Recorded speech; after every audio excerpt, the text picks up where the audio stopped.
What's up, chat? How's it going? Alright, what do we have today? Now, I did briefly consider doing the Superior raid, but like, man, I can't. I can't.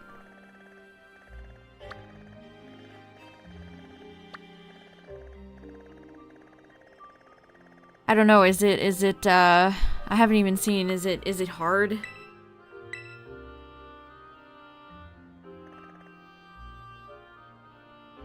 Bulbasaur.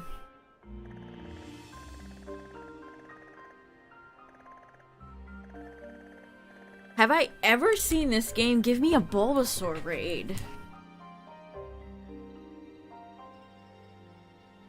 I don't think that I have. I don't need Bulbasaur shiny. Like, when I see starters like this, I'm almost like, You know what? I'm curious. I'm gonna check it out. I got a Bulbasaur from Let's Go. And then the rest are from Sword and Shield. But yeah, today's Thursday. We got an awesome... The Celadon Game Corner promo was announced last week. So I don't think we'll get anything today. But we'll see. Cleaning my glasses. Give me a second.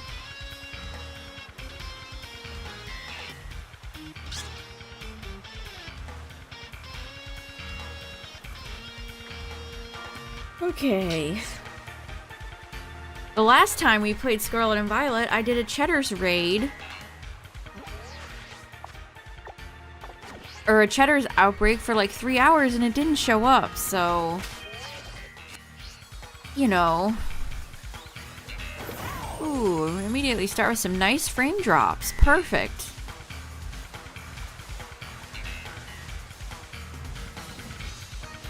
All is well. Wait, where is this? If you had any problems, you didn't. Well, that's good to hear, Midnight. Welcome back. Chad, I think this is a bad outbreak. I think this is a bad outbreak. Hold on.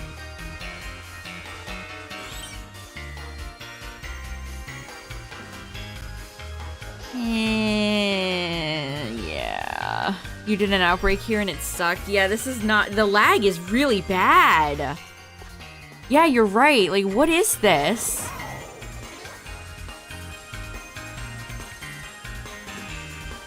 This lag is so... Oh my gosh.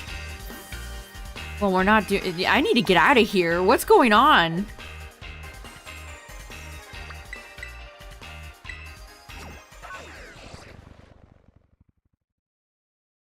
Man, this game is so interesting because some of the outbreaks are so good and some of them are just downright horrendous garbage. It's so strange. What's today's real date? Today is the 19th. Yeah, it is always like that, isn't it, Silver? Like the land, water, water, land.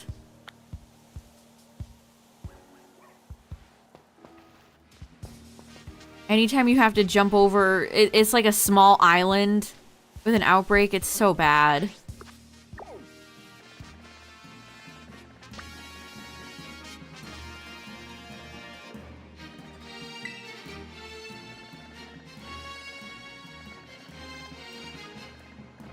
I did see Cutie fly.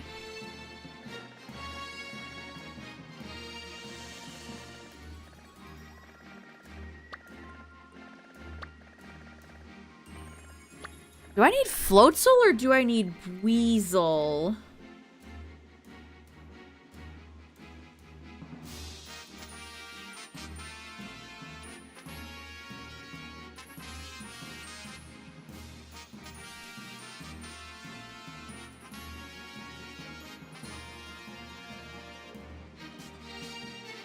The lag was so bad. Oh, man. The Outbreak event for Alolan Raichu was how I got Raichu in this game. What am I looking for? I'm looking for Gen 4.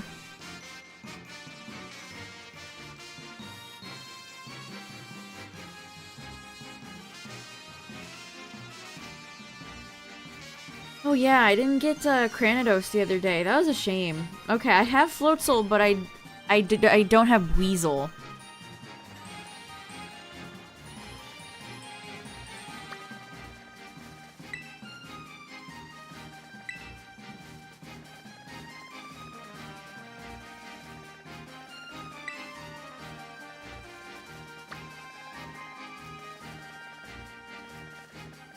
Alright, that's another reset right there.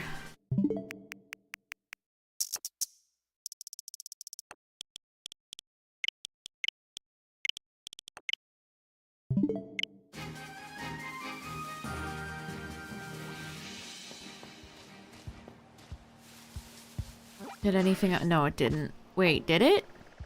Was that Kruka Rock always there? Brother blended in.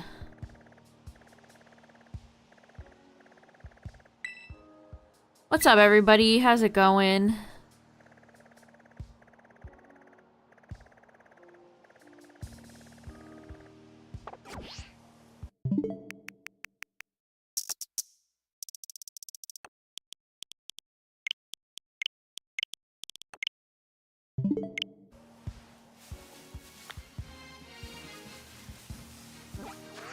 Litleo, Toucannon.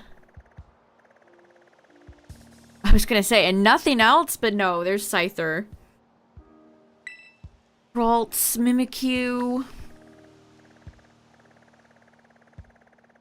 Charcadet. Drifloon. Sheesh.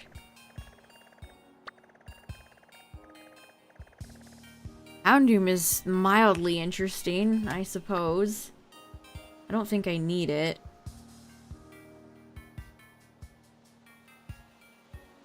Where the frick is, like, Gloom? I could really use Gloom. Ursaring can be an Outbreak, right? I could use Ursaring.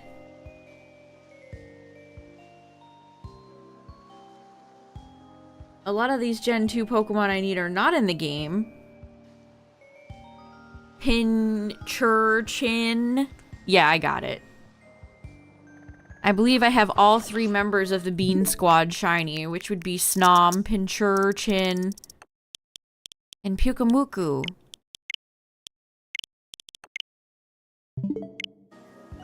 The puke that mooks. Trapinch. Finneon. Inkay.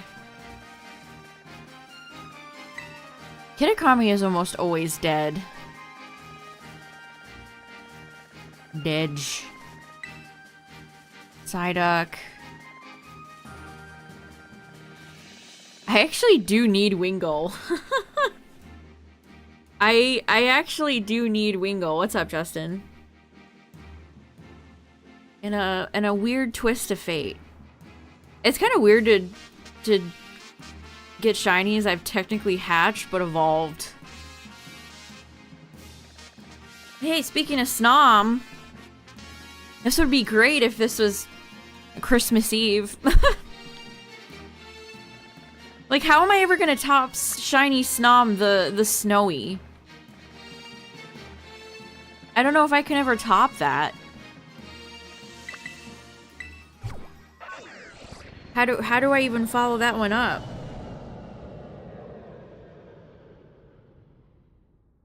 I don't know how to ever top that. That's like one of the all-time greats. Been having some nice battles? No. No. Let's see how terrible this Wingull Outbreak is. Oh, you know who else I need? I think I need, like, another Grimer. I've done one Grimer Outbreak, and then it's, like, never shown up again. What the frick?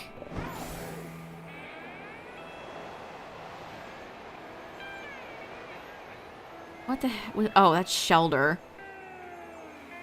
I'm like, is that a shiny mud? No, it wouldn't be Mudkip. There's 2 snowing marks. That is true. Yeah, the blizzard mark. That's right. Can I help you?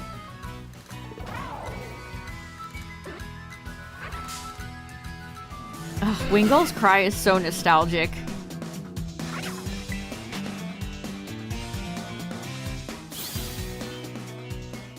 But like, what are the odds that I would get the blizzard mark? What are the odds? Can you guys like go away? Get out of here.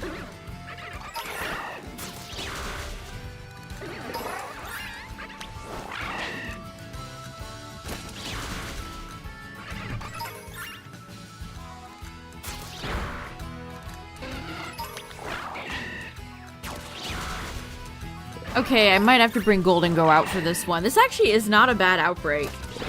All things considering, this is not a terrible outbreak. 3 and 50. Oh. Well, it has to be blizzarding on top of it all, which makes the shiny hunt like 50 times worse.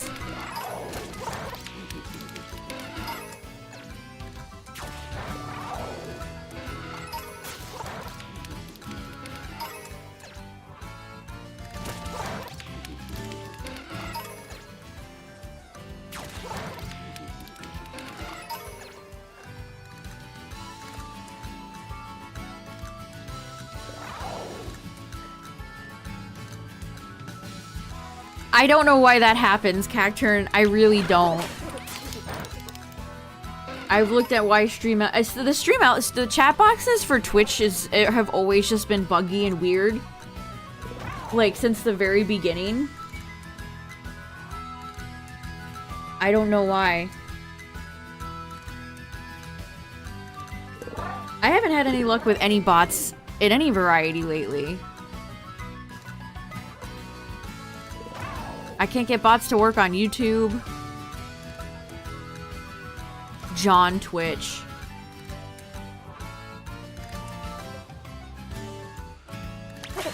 The current CEO of Twitch, like, he has so much, how do you do fellow kids energy.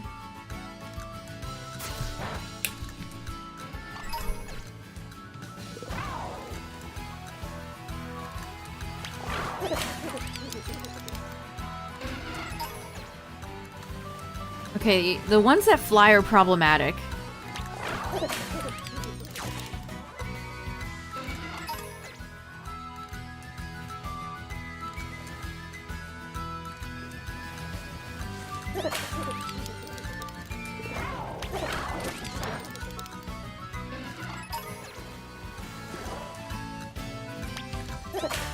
Please, no shinies spawn in the air while I'm not looking at you. Thank you. Thank you, game. Destiny Mark Gibble. Gible.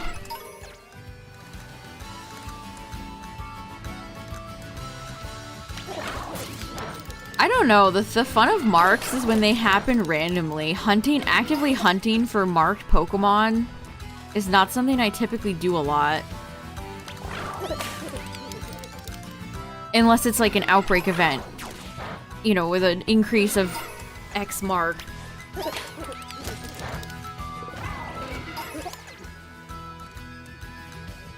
Text-to-speech man used to say Gible, although it has since been updated. They ruined it. They soiled it.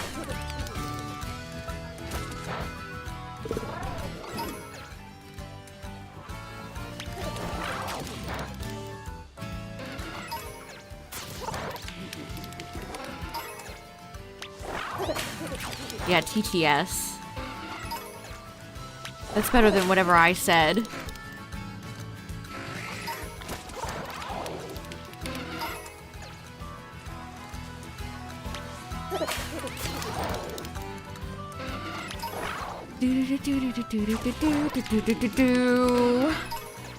Also, I saw a pretty wild thread today. Of course, you know, grain of salt. But let me link it to you.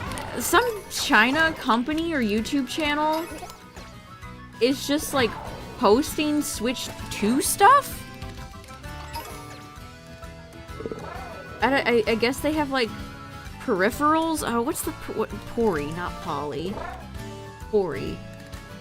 Pori leaks.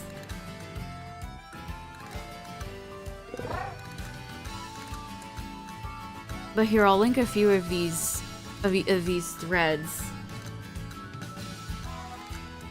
But like I said, grain of salt.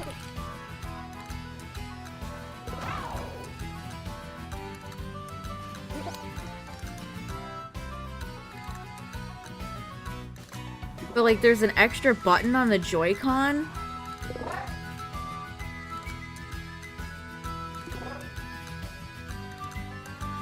I don't know what's going on lately.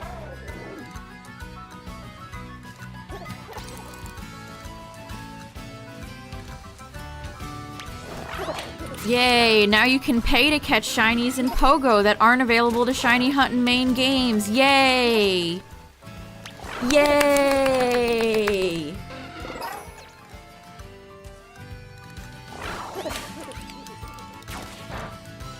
But the daily thing, it's free. Uh-huh. Anyway.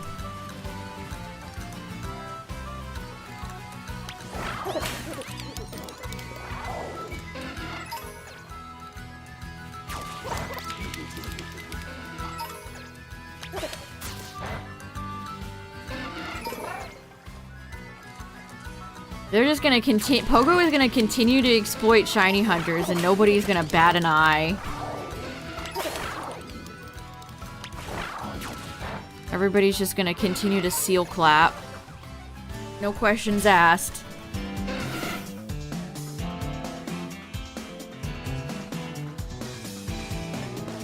You think the Stream Deck is way too big? I don't know, I feel like the Switch is pretty dang small.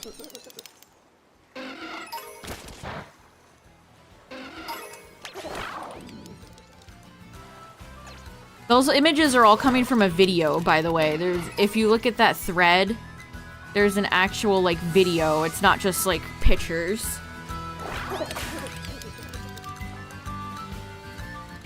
Why is all this stuff, like, happening right now? Is what I want to know.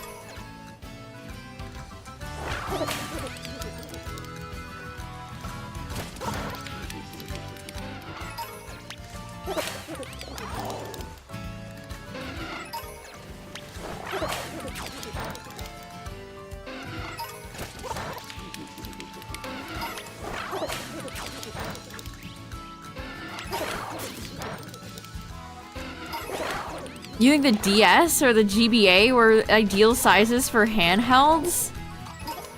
I feel like that era is so gone now. Everybody wants...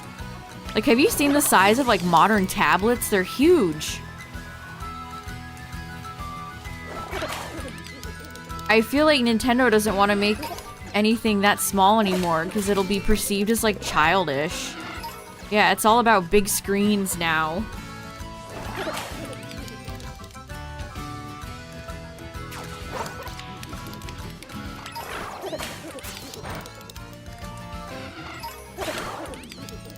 Yeah, the Joy-Cons supposedly being so much bigger is really interesting.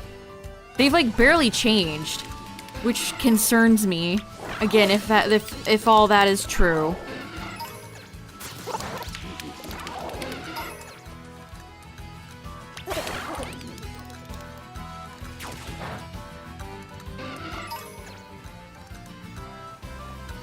Yeah, bigger Joy-Cons, bigger Joy-Con drift.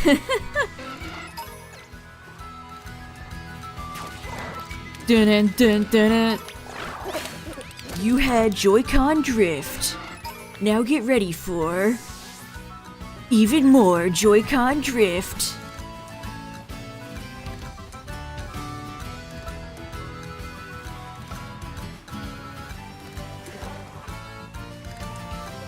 See, I don't like the leaks that are coming out, Cacturn, that they're gonna be like black and white.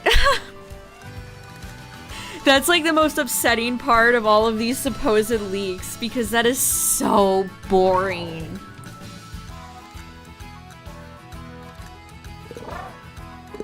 It's so boring.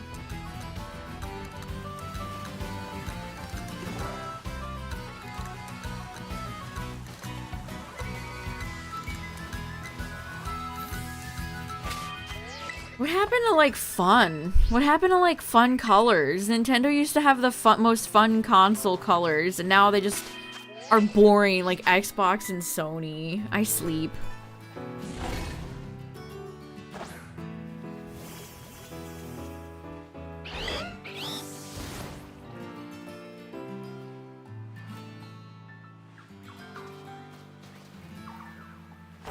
Yeah, that's like unironically the thing I've been most upset about. McDonald'sification. It's like modernism slop. I don't know how to describe it. Everything has to be sleek and modern.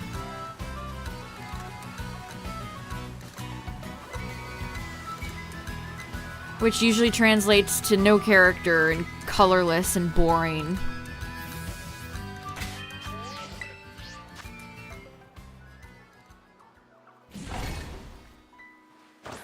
I know, the 90s was... I like Y2K aesthetics too. I think Y2K era aesthetics are also really fun.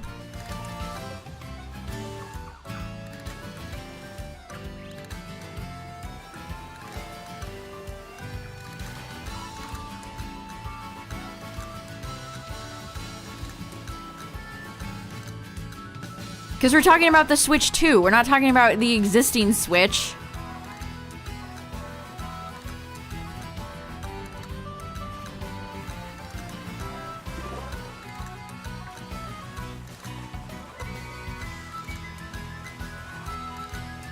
I'm telling you, if they revealed the Switch 2 and they had like all the translucent colors that the N64 had, it would be $5 billion to Nintendo immediately.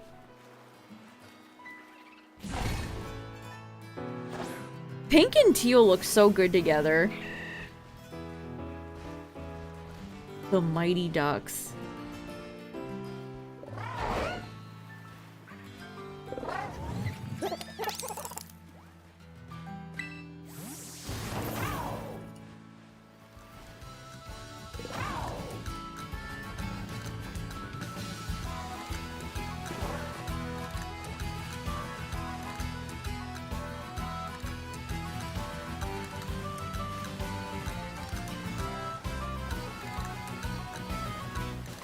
Why do Weasel and Floatzel insist on chasing you down?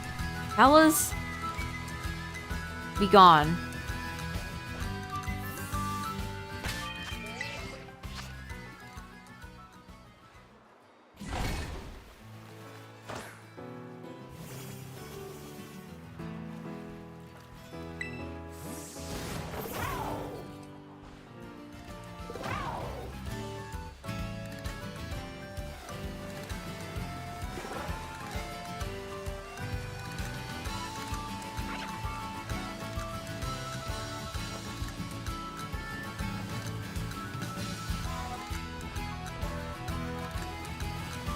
We're looking for green Wingull, chat. Well, green striped Wingull, anyway.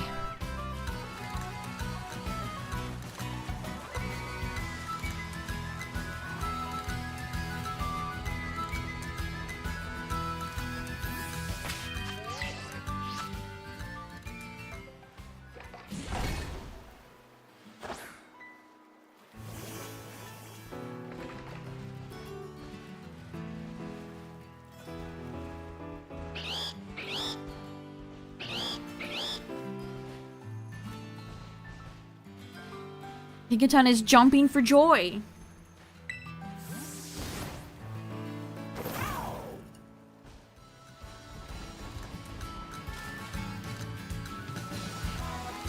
Tinkaton has gotten so much merchandise.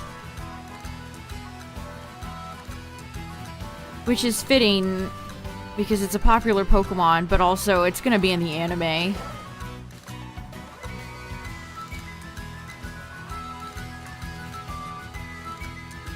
The music should change now that it's night. It really should. It's crazy that they had that in PLA, but not this game.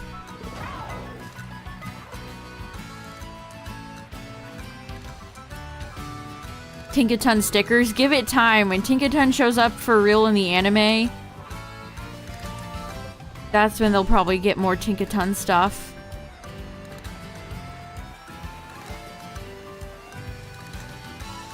Yeah, this is very upbeat.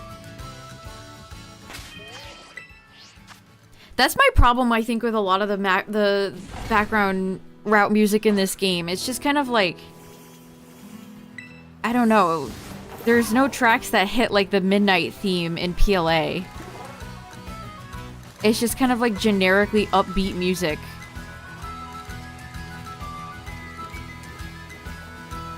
Where's some more low-key tunes?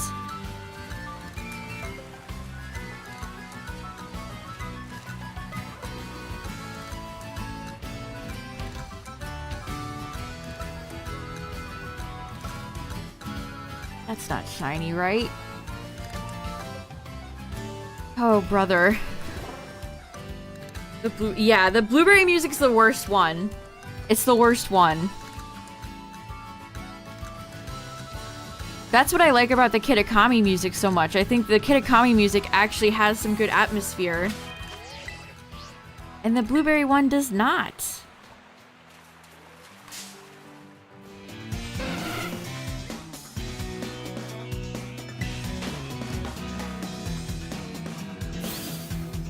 I was stuck in the water.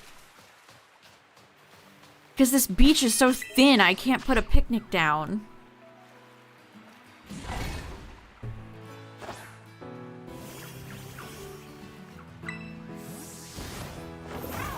We don't have the technology.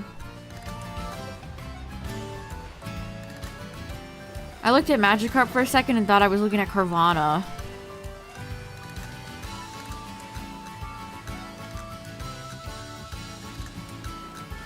This game plays tricks on you.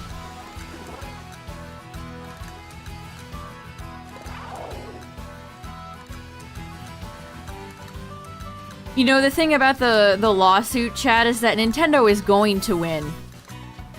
Their record in Japanese courts is almost flawless. They don't lose. Also, you want to know a few other fun Nintendo patents that they have? I can give you a few. So they have a patent for... Hold on, I'm pulling it up to make sure I cite this correctly. When a character is hidden behind the tree, the game forms a shadow, so you have a sense of where the character is, even though you can't see the character clearly. That's a Nintendo patent. So you know when you're Cat Mario jumping into the bell tree, and you can see the silhouette of Mario in there? That is a patent that they own.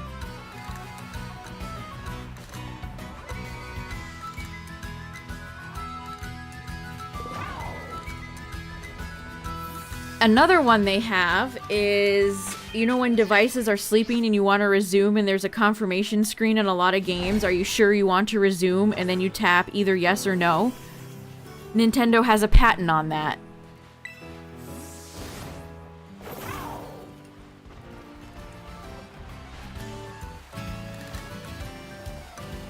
So those are just a few patents that Nintendo holds.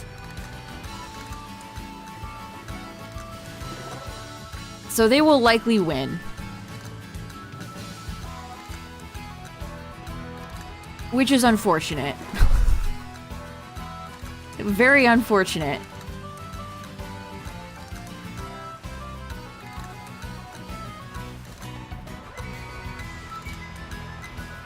Again, this is all being done in Japanese law, Japanese court.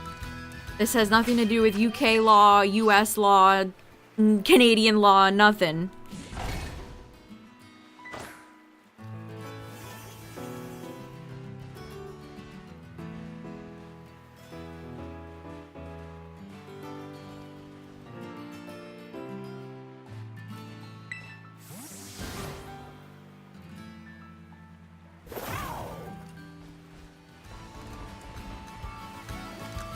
I don't know. It's just like mind-blowing to see people like celebrating this or acting as if this is some big win, as if the Pokemon Company is their best friend, as if this is a thing that should be celebrated and not like awful legal garbage.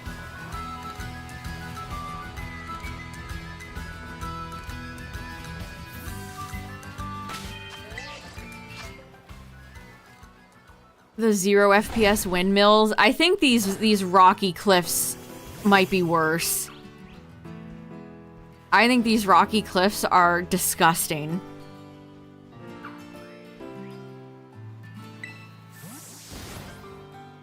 Like, the windmills aren't great, but the rock textures in this game are so criminal. It's crazy.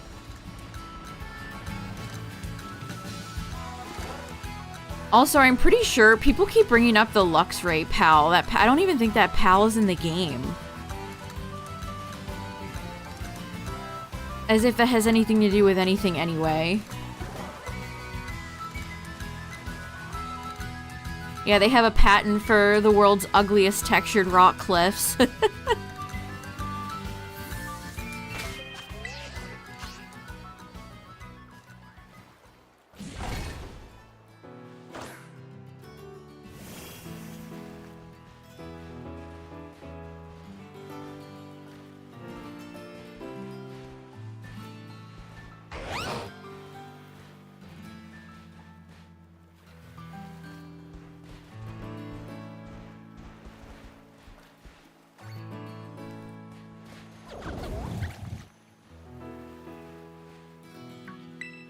Which Pokemon region am I most familiar with?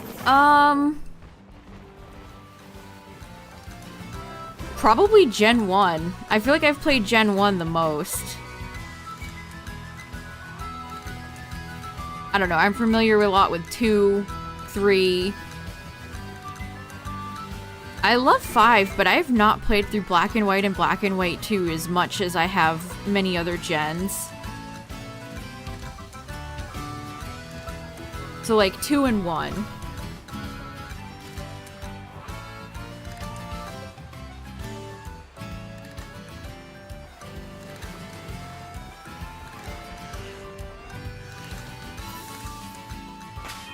And then I'd say the gen I'm familiar with the least is probably 7.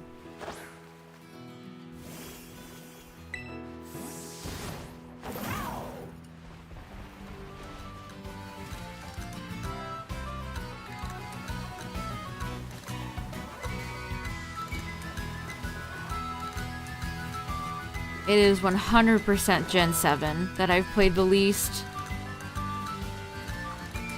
I mean, it's weird, because, like, I've probably put the most hours into Sword and Shield than any other Pokemon game, just because I shiny hunt in it all the time. But I've only played through Sword and Shield, or Shield, once. I've only done the main story one time.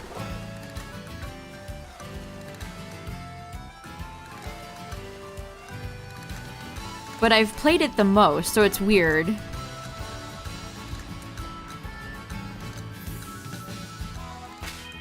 I use OBS.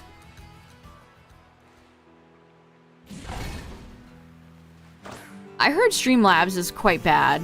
I used to use Streamlabs, and then I swapped off.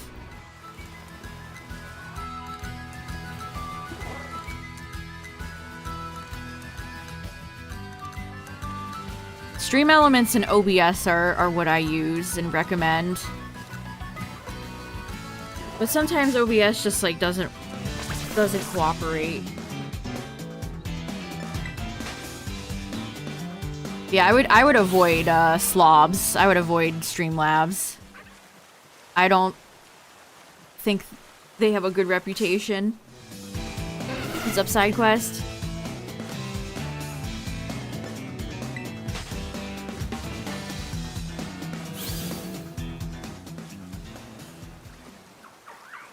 We're getting a lot of spawns, but none of these fellers are shiny, and now it's raining.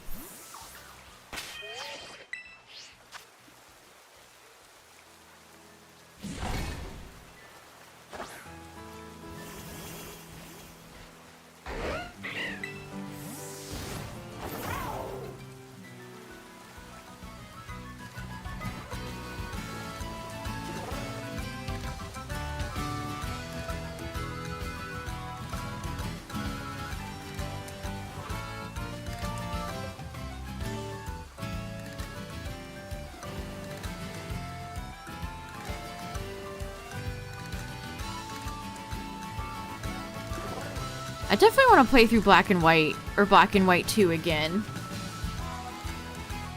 Because I'm more familiar with Black and White than I am Black and White 2.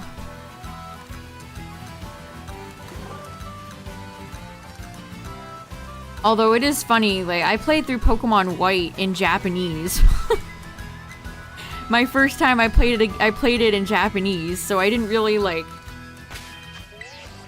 you know, register character names and stuff like that, or town. Unova is a place I'm pretty terrible with names. Like town names, city names, because all of them were in Japanese when I played through the first time.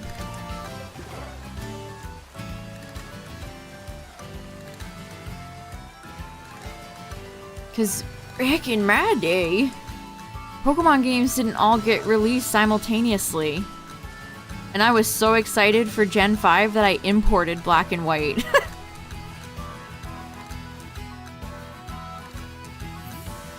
Yeah, Justin, I feel like a lot of later games, I just can't remember what anything is called. Like, I can remember every Pokemon, no problem. I remember most moves. But towns and cities and stuff, I really... Like, if you asked me to name anything in Sun and Moon, I would probably be like, oh no. I'm usually okay with, like, gym leaders. Like, if I can tell you Ramos's name, like...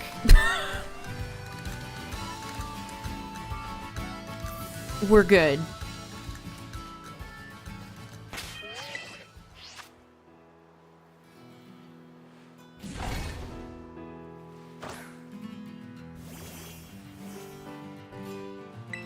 The 4 Alolan Islands? I can tell you Pony Island.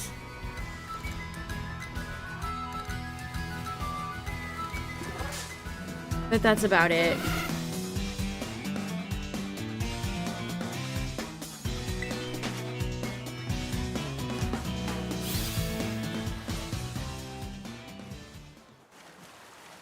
I can tell you, like, all the names of the characters in Sun and Moon.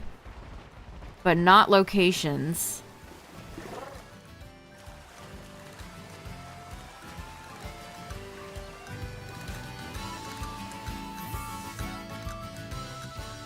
Melee, it doesn't help that, like, I don't know how to pronounce Hawaiian words.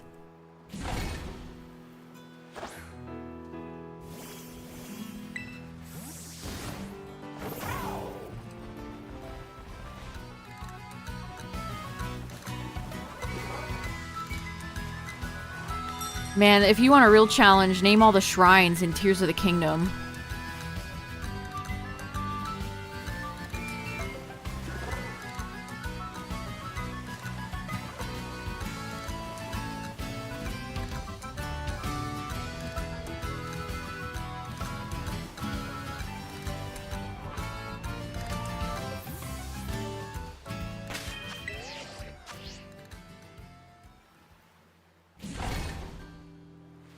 The first shrine in...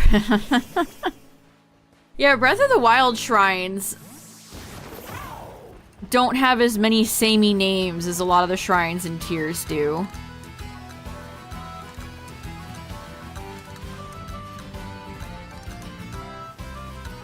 I don't know if that's on the translators or what.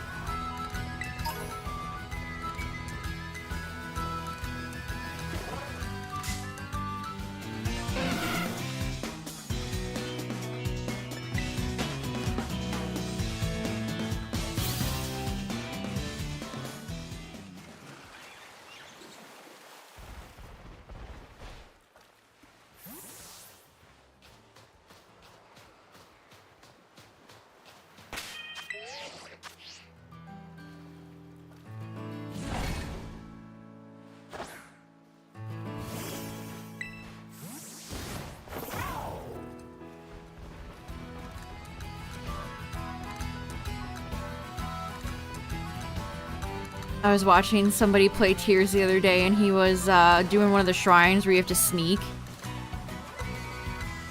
And he was not doing it correctly and was failing a lot. And it's so funny. Every time you fail those shrines, they put you back in the beginning and show you the slowest moving text known to man that you have to wait for before you can try it again. And it's like, did nobody look at this and think this would get annoying, like, very quickly?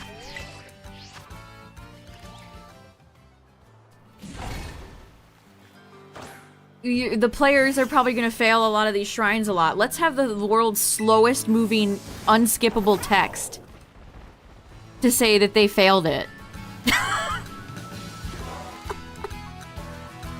Genius. Absolute genius.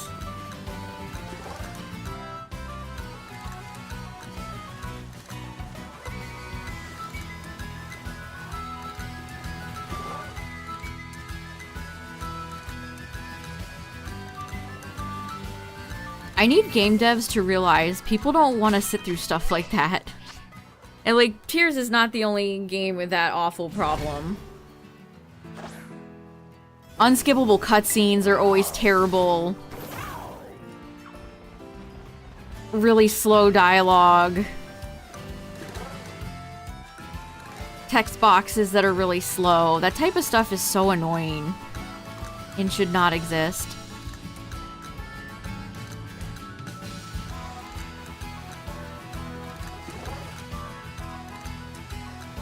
New Horizons is the worst at— oh.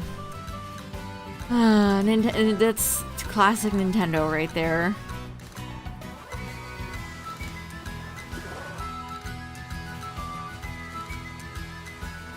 You're gonna sit there and you're gonna enjoy our slow-moving dialogue that you can't skip. You're gonna see the same text boxes over and over again. Too bad. I mean, Pokemon does that too. Every time you do a trade and you have to see that message. Or, it's basically all the online stuff with Pokemon. Warning messages and all that type of stuff. Which, showing it the first time is fine. But do we have to see it 1,000 times after?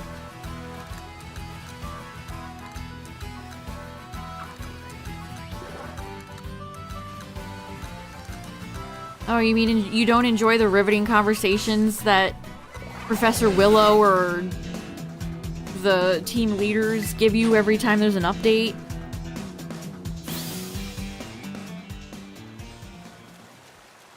Or having to hear the Team Rocket admins yap for 5 minutes before you can fight them?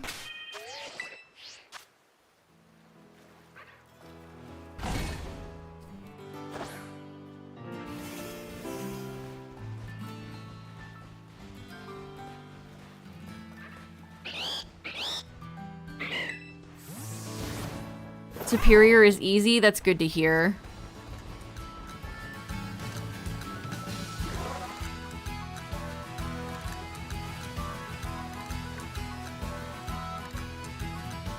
Yeah, you know, now that you say that, Cacturn, Zelda games have always been bad at that.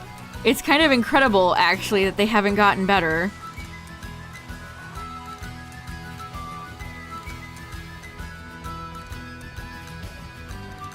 You know, one of the longest bits of text of dialogue is from, like, the little Goron when you're adult Link in Ocarina.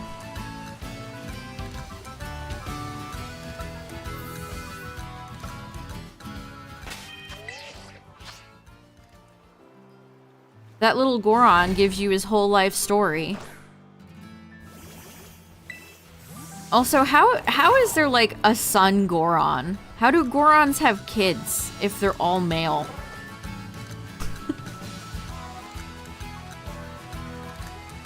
Don't ask me why I was thinking about this. I have no response.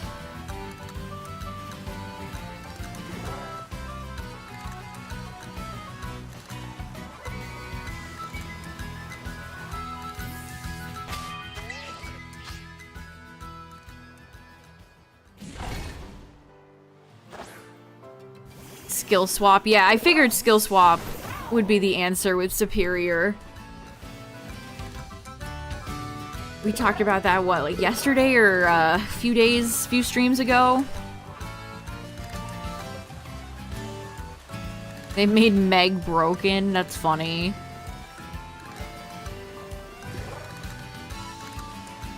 We only have like 3 starters left until they've hit all the starters for those raids, so... Which won't be long. Goron in human form. Did he eat rocks?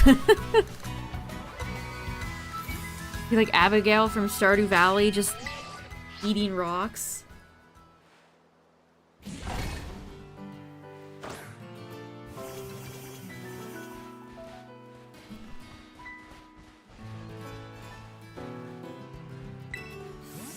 God, the Goron story in Tears is so silly. Evil Ganon drug meat. Drug rocks. That's shaped like meat. And Yunobo just has like a wrestler outfit on for some reason. Okay.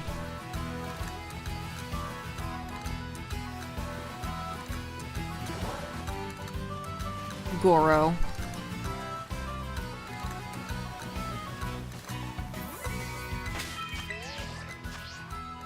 Maybe when they do Feraligatr, I'll do Feraligatr just because Feraligator's my boy.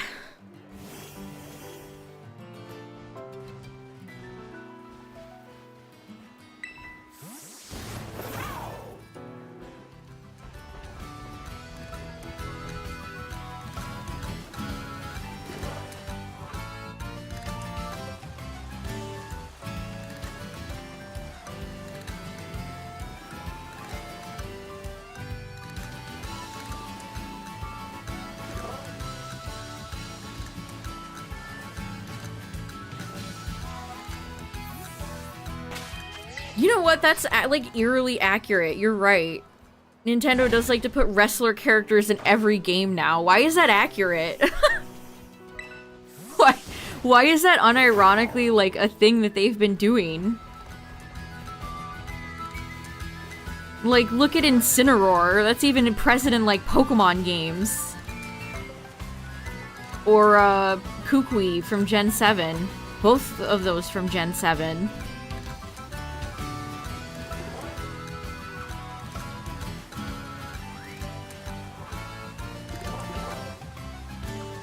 Ugh, I hate wrestling.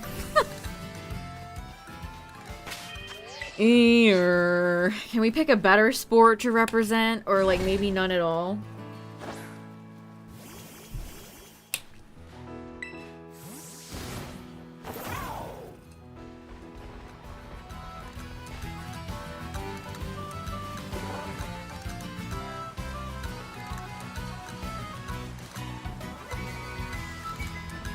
Yeah, Crash or Wake, you're right. And Crash or Wake has shown up in multiple games. That man has cameos in way more Pokemon games than you ever think he would.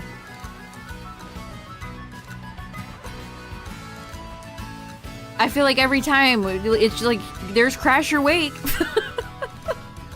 He's back in town.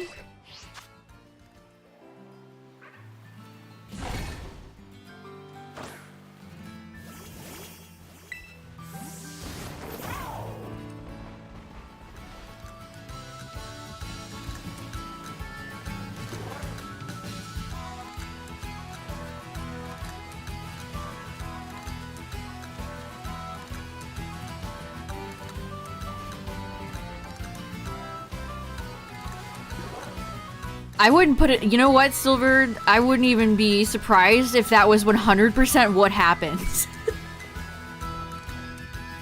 Yeah, I would unironically, like, they could do that. You know what, Crash or Wake, I could actually, like, of all other gym leaders, he would probably be on the top of my prediction list for an ancestor character. For real.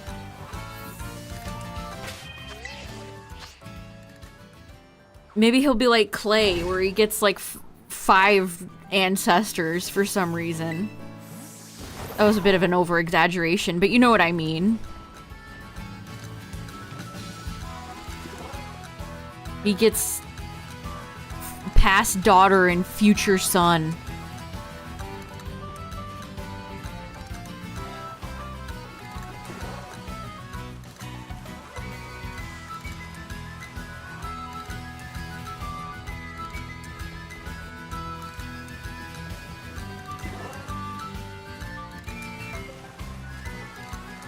The ancestors of Clay's ancestors.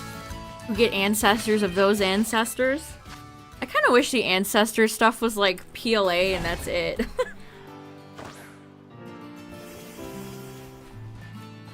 I don't know. I think it's kind of funny that like the most popular characters from, well, Adamin.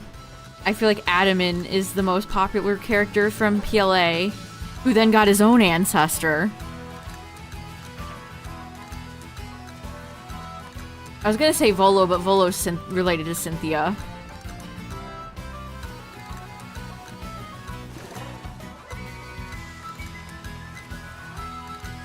The chief was Crasher Wake's ancestor at first.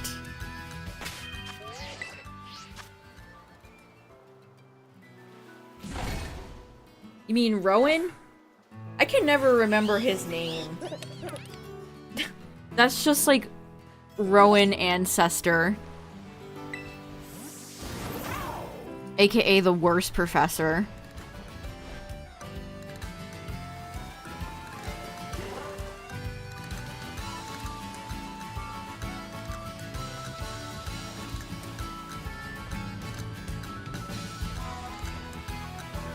Who kicks you out? Yeah.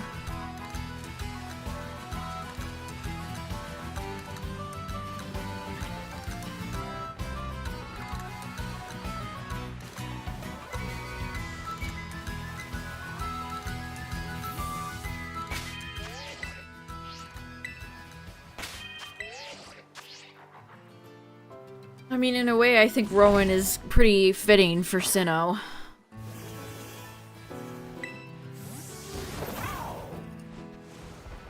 Kind of ironic.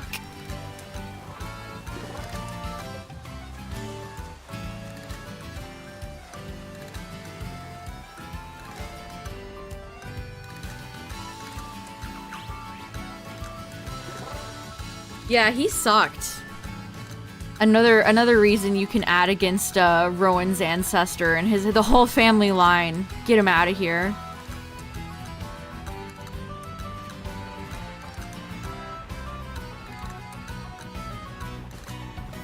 We were just good citizens of... We were just good new townies. And he kicked us all out.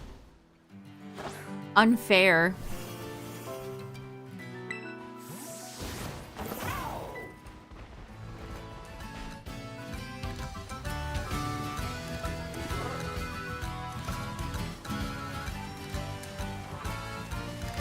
Yeah, it definitely was like an interesting story development. Sometimes games or stories making you hate characters is fun.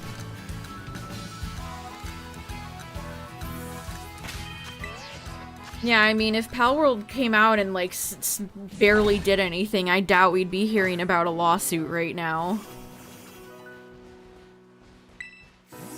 I don't know, I wonder if they'd have a lawsuit too if they weren't a Japanese company. They're both Japanese companies.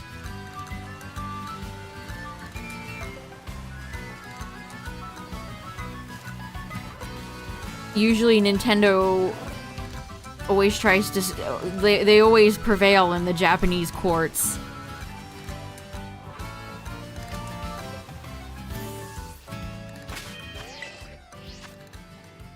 The most hated Pokemon character is the Dynamax lady. Okay, who's your most hated character with a name? I mean, that's the same NPC as Janet, so I guess you could call her Janet. But she doesn't really have, like, an official name, I guess?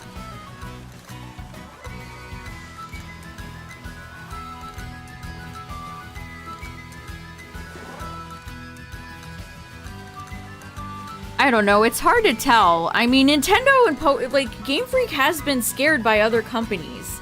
They're not infallible. They're not invincible. Again, look back at Gen 7 and see how much was influenced by Yokai Watch.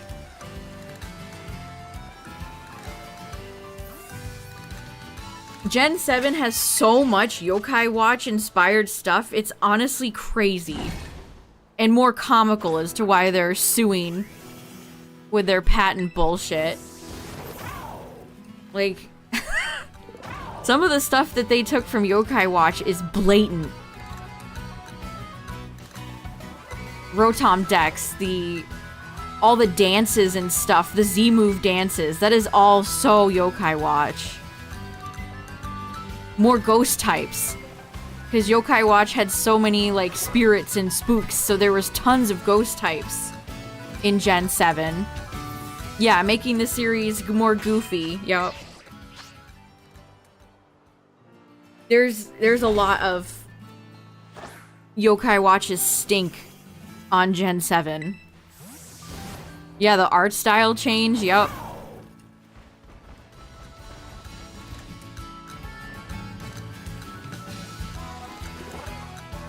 Like, they were quaking. The Rotom Dex is literally, like, an exact character from Yokai Watch. I can't remember the character's name, but it's, like, the exact same thing. Like, Yokai Watch should have sued them.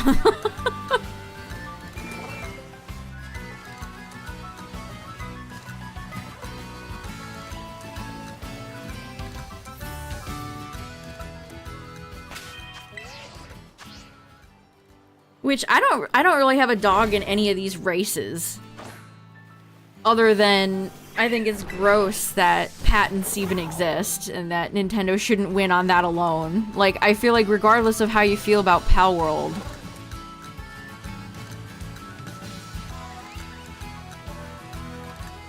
like, people keep bringing up things that are just not related in any way to what is happening.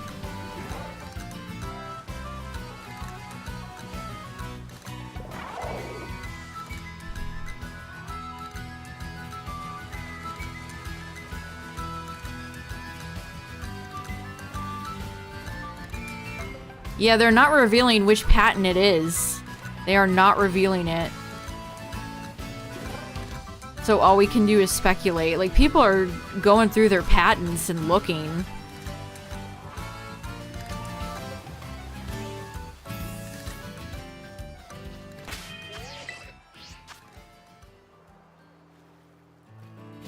But it does not say.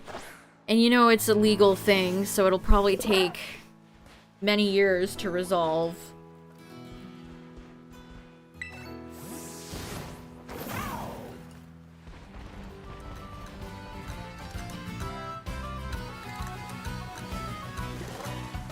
People are speculating. There's nothing in the lawsuit that says what it exactly is. So yeah, people have been speculating that it's the catching mechanic. But we don't know that for 100% certainty. Again, Nintendo has a lot of patents. A lot of them are super vague. We just don't know.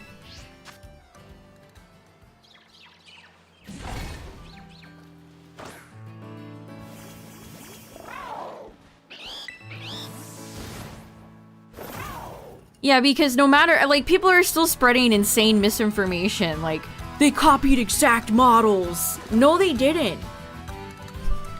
You saw somebody post that on Twitter and immediately took it at 100% face value.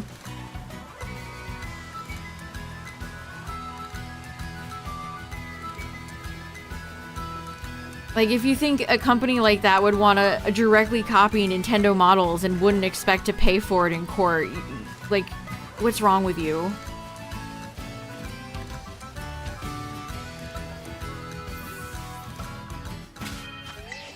I don't even think that PAL is in the game. I don't think that Luxray PAL... Is that Luxray PAL even in the game? I thought that was one of the ones that was on the cutting room floor. And even then, it's parody.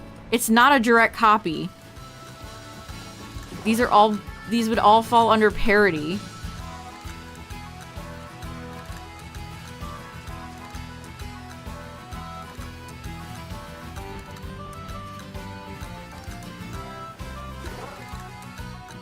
I mean, you could criticize Pal World for trying to make so many eerily similar pals. I think that's something worth criticizing them for, especially since a lot of their more original designs are cool.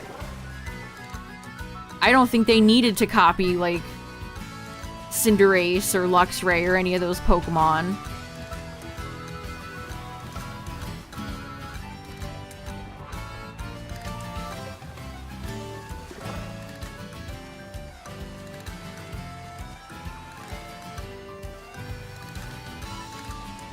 Do you think Nintendo would sue?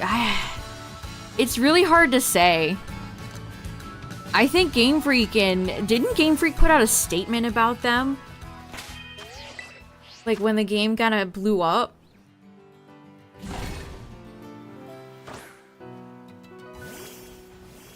It's also weird because I've seen so many people being like, oh no, the 12 people that are playing Palworld are gonna be devastated. Like, the game had really good numbers. I don't know why people are pretending like the game sucked and was a flop. Sucked as in, like, didn't sell.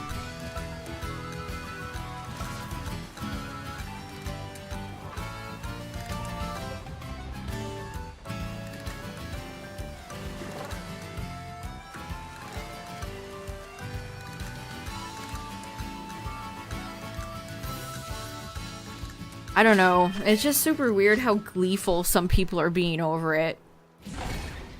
I want my big corporation to win, not the other corporation. This is my personality.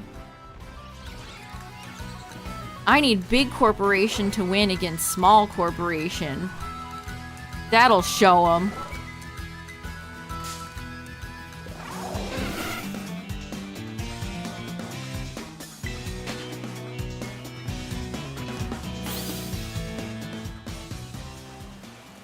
Alright already, I get it! I'm sure that employees at Game Freak are aware of it and talked about it a lot.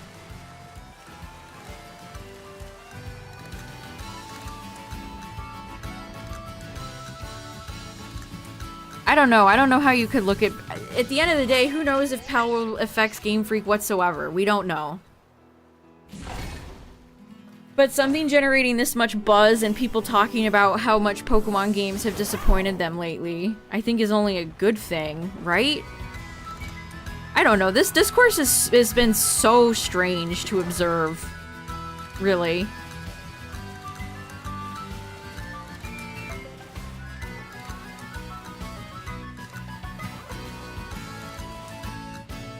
Yeah, supposedly they're making an anime? Which, even if Nintendo won, which, you know, looking at a history of things, they probably will.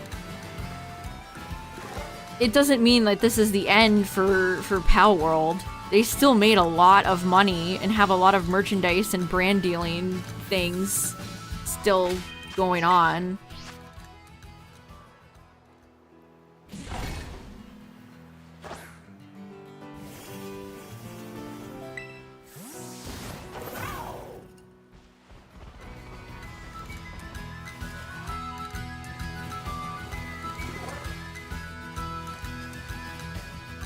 I don't know, it's just been so weird to see.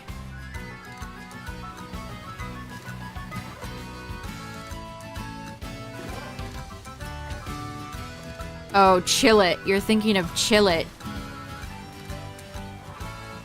Chillet and Depresso, I think are their names. I mean, Tyler and I played through the game and it was fun. We haven't checked out any of the updates, but when we played through the game, we had fun. I mean, it doesn't play like Pokemon at all. What's up, Benny? It simply does not play like a Pokemon game at all.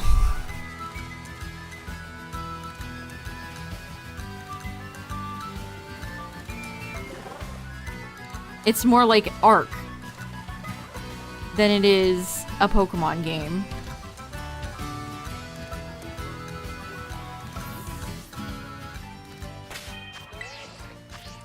Good luck shiny hunting, thank you. I need it to get this Wingull.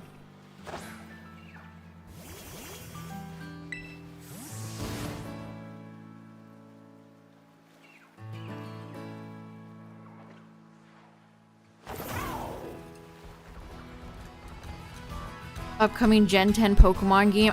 Can they even do that?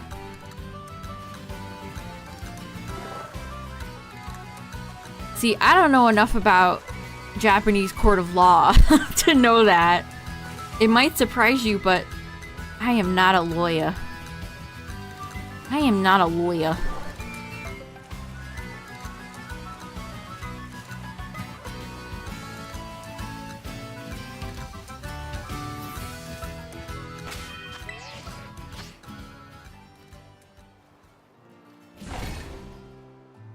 Yeah, I'm not really sure about the ins and outs of how that type of stuff would work. Maybe. I don't know.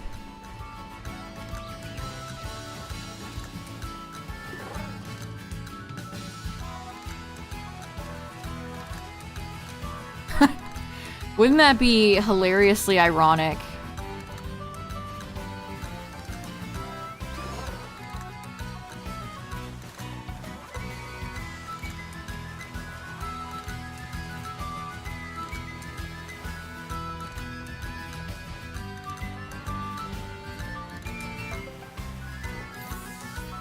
I don't know, what's funny about Pal World 2 is that it's like a very silly, goofy game. It's never taken itself seriously. They literally advertise like sheep with guns, chickens with guns. And people get so tilted. Pokemon fans get so tilted.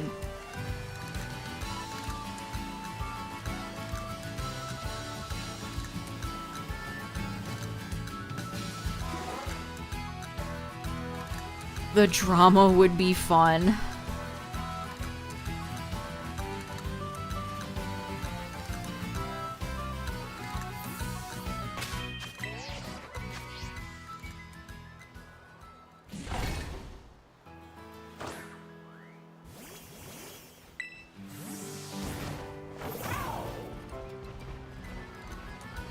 I don't know. Honestly, I hate that we're even like talking about this because it's just like it was so exhausting the first time around and now it's all back, but with legal stuff.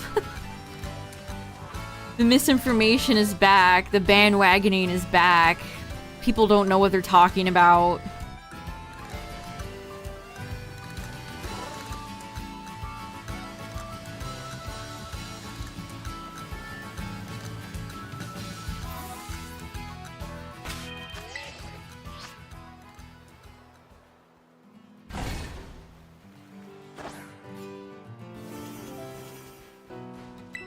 I mean, Pokemon and Digimon have always had a lot of similarities.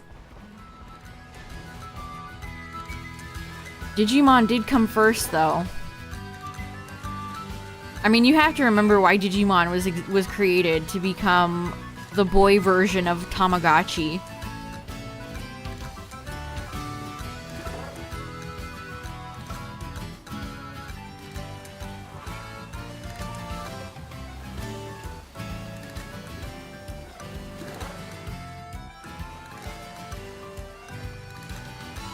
No, I'm not doing the raid. I heard it's easy, though. A new Pokemon game referring to Power. Wow, that's like next level, like living in a cave. That's crazy.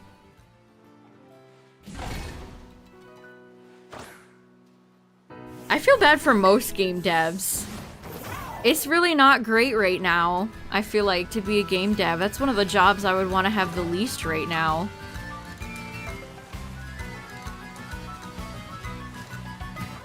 You and your team slave over computers for years making a good product and then you get fired anyway.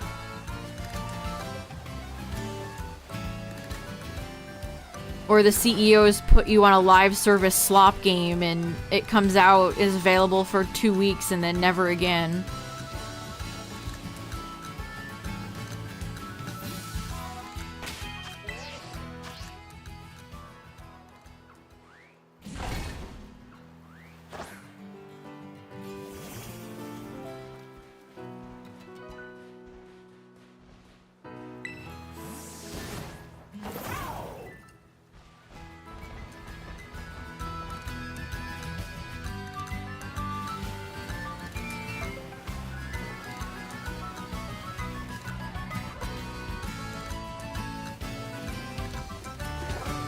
Man, I've shiny hunted Wingull before and it's betrayed. Please don't betray this time. My shiny luck in this game has been bad lately. I feel like I'm having a bad time with SV. Yeah, imagine spending 8 years of your life on a game like that. That's so sad.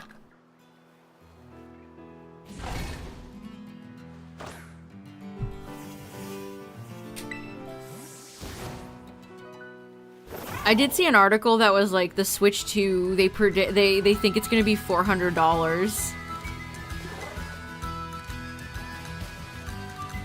That's my prediction.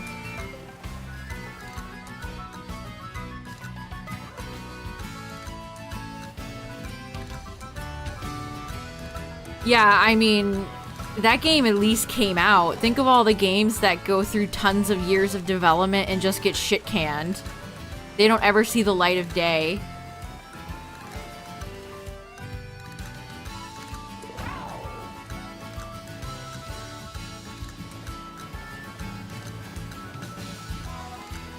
Yeah, you can't even put that on your resume because the game doesn't exist.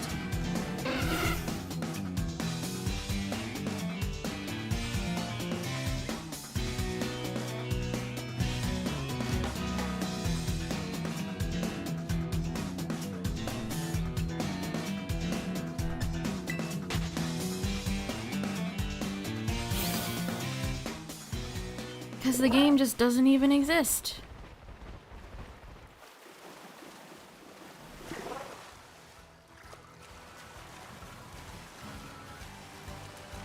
Parentheses unreleased. Yeah, I think you're right, actually. I think that is how we found out about some games.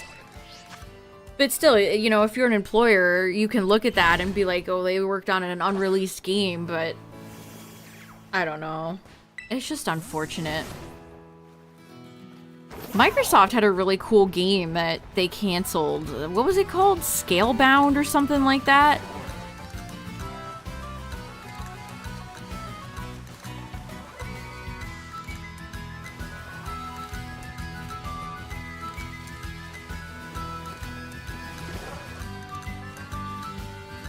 You have to sign NDAs? That doesn't surprise me. Oh yeah! I can't believe I forgot to bring this up. Guess who's back, chat? Yeah, Scalebound. That game looked cool.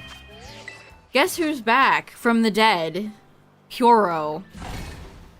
This morning I was on Twitter and I see like a black icon and a very short username and I'm like, who is this? I'm like, who the hell is this? And I click on it and everybody's like, it's Puro. And I'm like, oh. Yeah, Puro the Leaker is back. And he posted a bunch of... It's like Nintendo gave him a lobotomy. Let me find the tweet. I'll post it. It's like Nintendo lobotomized this man. They found him. They gave him a lobotomy.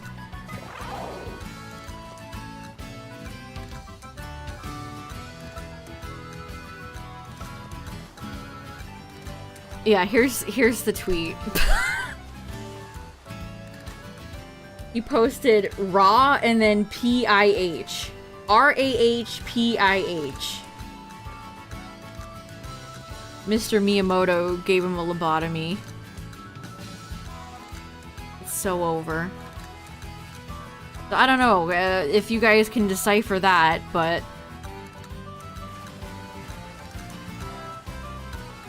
But yeah, you're right. People just... You just have to have that constant validation. You can't just stay away. He can't just fade into obscurity. He has to come back.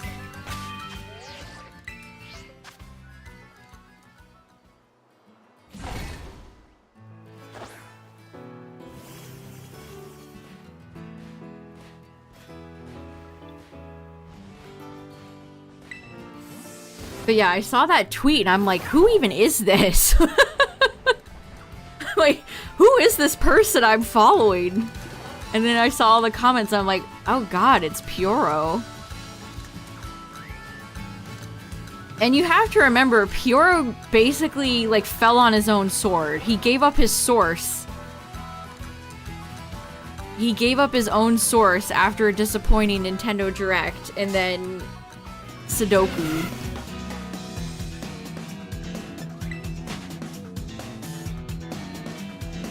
I mean, that would be a huge plot twist if the guy got hacked, and this is some hacker feeding us, like, cryptic non-info. That would be a fun plot twist.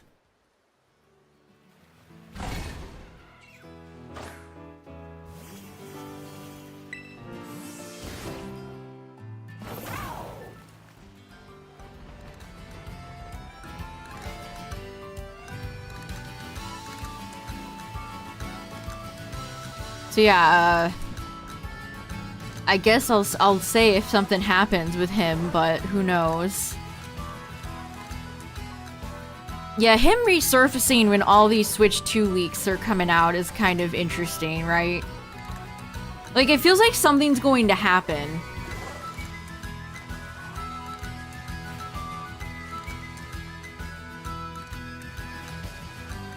Your Outbreak luck has been bad too. I haven't gotten anything in this game lately. We need to break the curse. Come on, Wingo.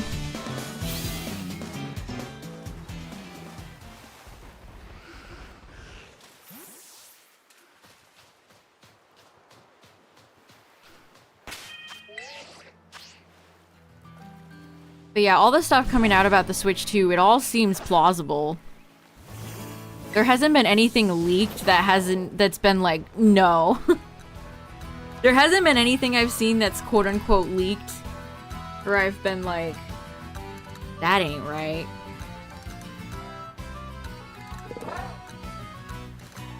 I don't think that's like an official Switch 2 Joy-Con though.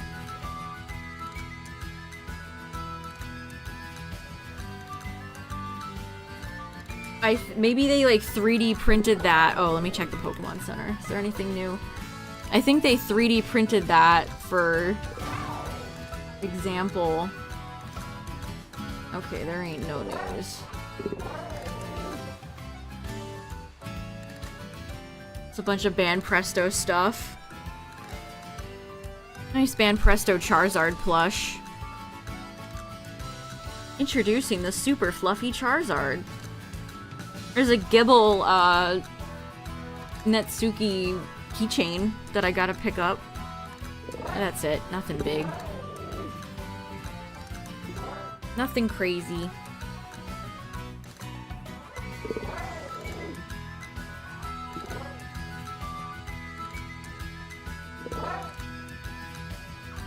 I didn't think there'd be. Charizard smiling. He got his groove back. The light in his eyes is back.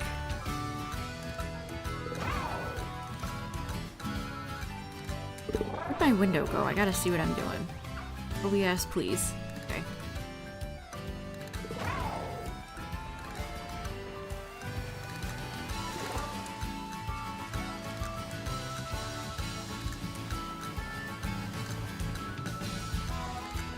I don't know. I wish Nintendo would get ahead of it and just announce the damn thing. How many more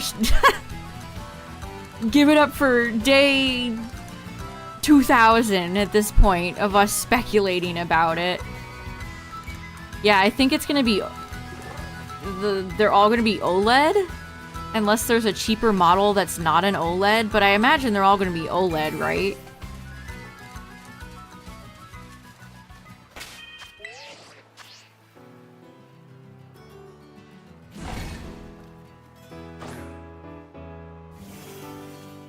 I don't know.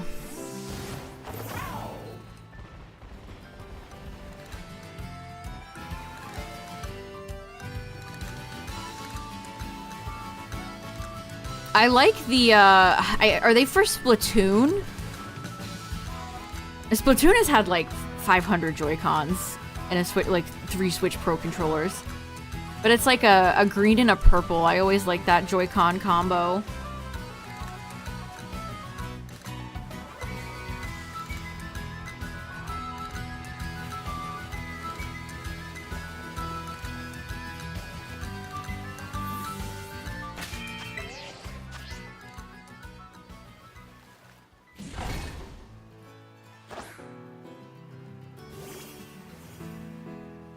What's your favorite Joy-Con color combo, chat?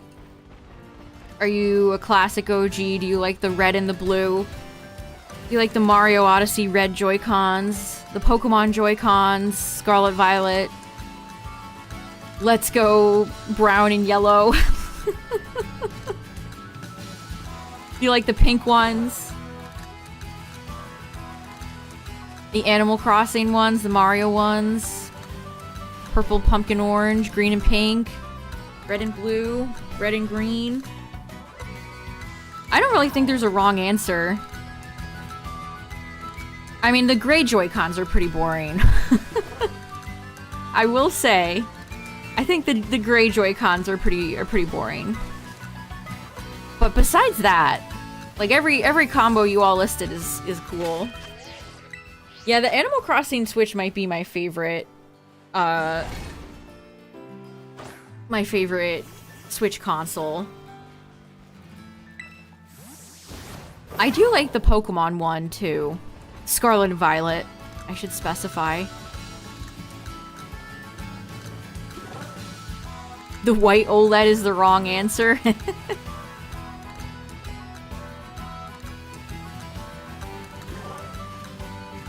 I like a lot of the pastel ones they've done. The pink ones that came out with the Peach game were fun.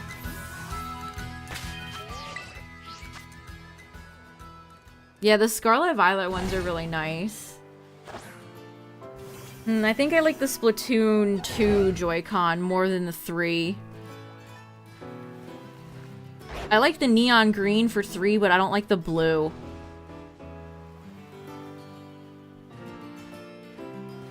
I don't know, I'm still surprised at how few Switches and, like, Pro Controllers Nintendo really put out that were special edition.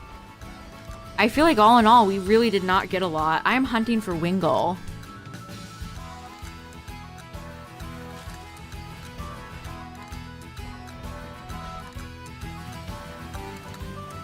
Yeah, the Tears of the Kingdom Joy-Cons are cool.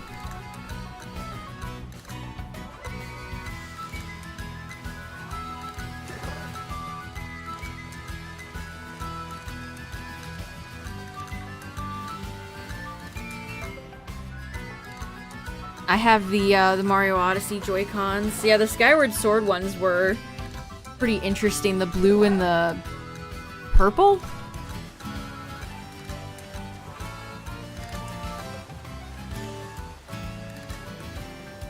Nintendo loves doing Zelda consoles. They will always be consistent with putting Zelda consoles out, even until the very end of the lifespan of the system.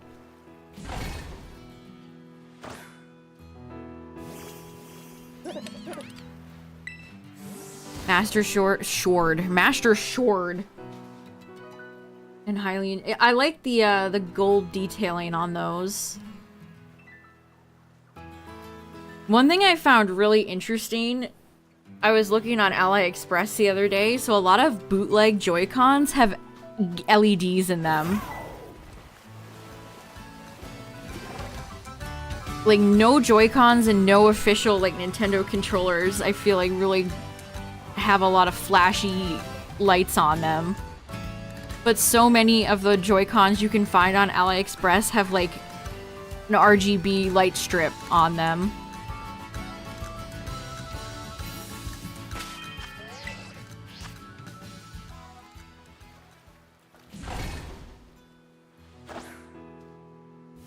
Because are you gaming if you're not gaming with RGB?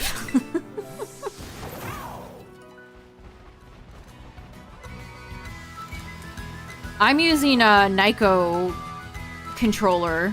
I don't have an official Nintendo Pro controller. They're too much money. Official Nintendo Pro controllers are too much money. This is a Atomic Purple Nyko Turbo controller I'm using. Which is pretty much at the end of its life. The battery is not lasting or charging. So I'm gonna have to replace it. But it's lasted a long time and it was only like, I want to say like 27 bucks. Oh, whoa, fellas, I'm boxed in.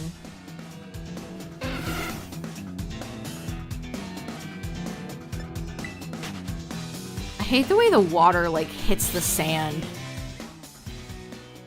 It's so, like, the sand not moving with the water.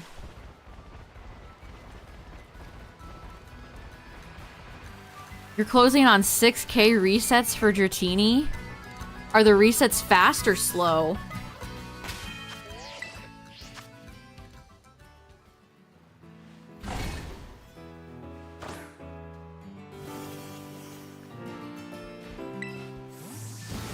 After Raikou, anything is fast.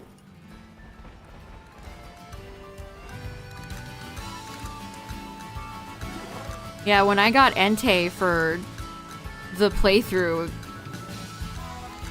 in Soul Silver, that took so long.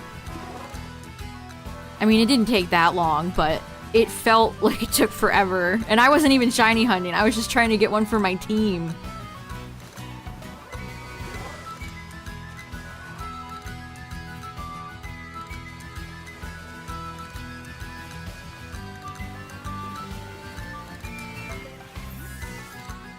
Dragonite can learn E-Speed without that. They can just naturally learn it, right? I mean, technically my Dragonite should, in Heart and Soul Silver, should not have E-Speed. I put it on there. I put it on there. Source, I made it up.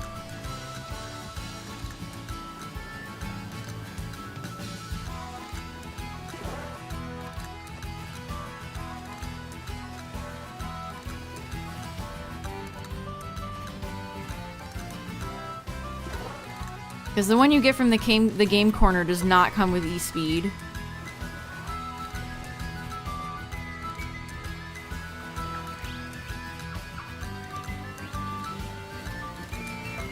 What the?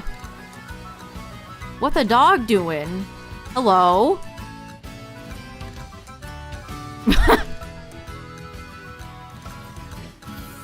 Somebody help him, chat. Somebody help this man. He's lost.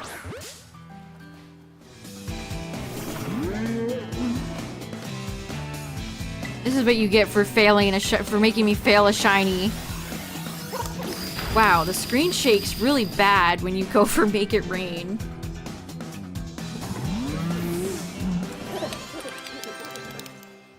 That's what you get for making me fail a shiny, Cyclozar. That's what you get.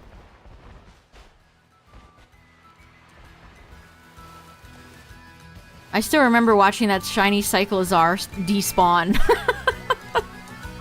I remember being locked in a battle and watching it just run away.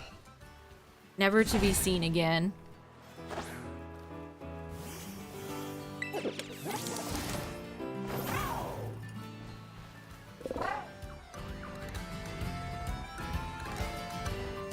Never to be seen.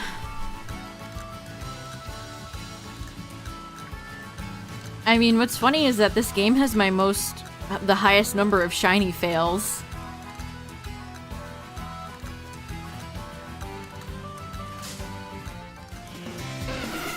Cyclozar was a fail. I looked at a shiny Paldean Tauros in the face and didn't notice it.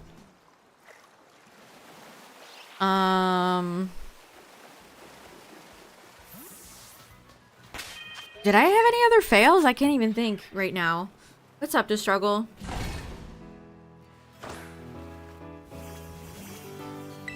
Man, I think this shiny hunt is shit for viewer retention. This is not a hunt anybody wants to watch. Oh man, I should have just did the superior raid, even though there's no fucking point, because it's not shiny. Why do I care? Why do so many people care about these raids?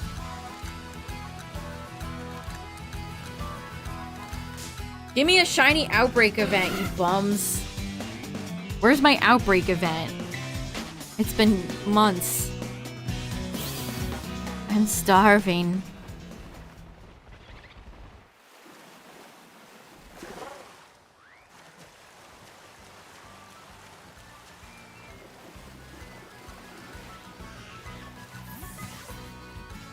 Please, manifesting Hisui Growlithe event. That would be the dream.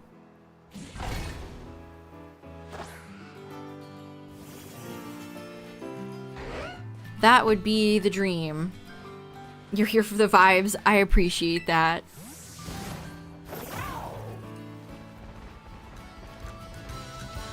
I definitely notice, like, people are interested when I do, like, starters and stuff, but when I shiny hunt, like, especially in Paldea, like, shitmons like this, people don't care.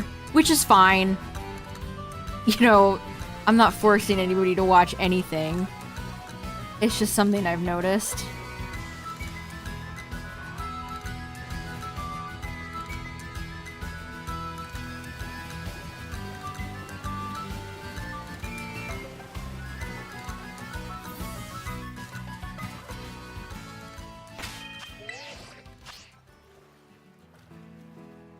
Imagine if they patched SS to add the rest- oh, Sword Shield to add the rest of the legendaries to DA. Do you have any other fantasies you want to share with the class? I mean, I wish, but we don't- there's no way. They're never touching Sword and Shield again. I mean, they're barely touching this game. Shiny Victini will be in Pogo next year for $15, I'm sure.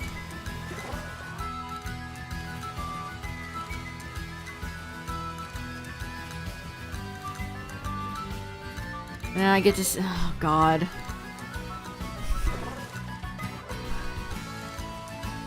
I'm gonna turn into the Joker. Oh, I don't want to pay for the ticket, but I'm gonna do it anyway. I can't wait to see all those types of responses.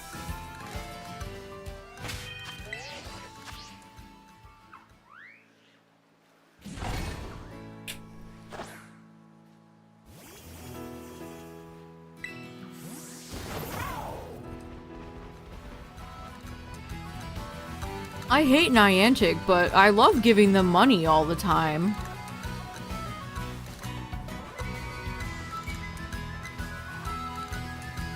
I'd feel less- well, no, it still sucks no matter who it is. Like, I think it's blatantly wrong to sell shinies like that in Pogo, no matter who it is. But like, if it's Meloetta, then it's like, who cares?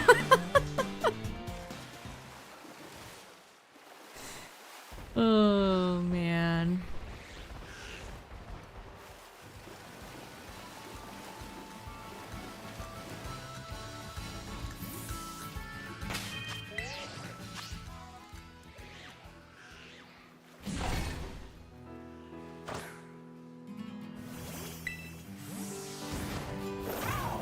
No, you're gonna have people pretending as if they care. They're gonna be like, well, I don't want to do it, but...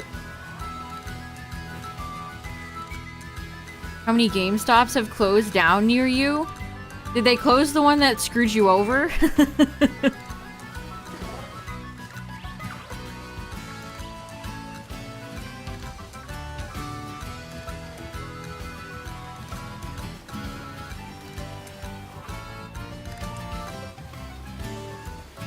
Oh my god, they did. Are you sitting back in your chair right now with a shadow covering your face as you're like smiling? Going, yes, excellent.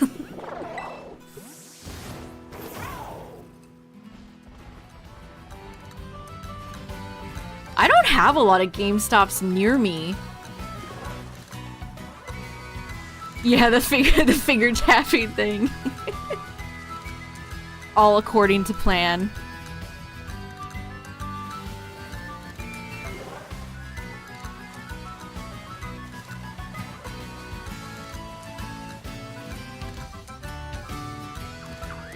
That's insane, Cat. Like, reading what you just said, Cacturn, made my blood boil. That legitimately, like, got me.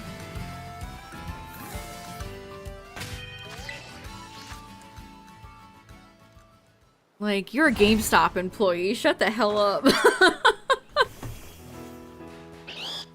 Also, you're a GameStop employee. Your job is to sell games, not tell people they're bad or childish for buying them.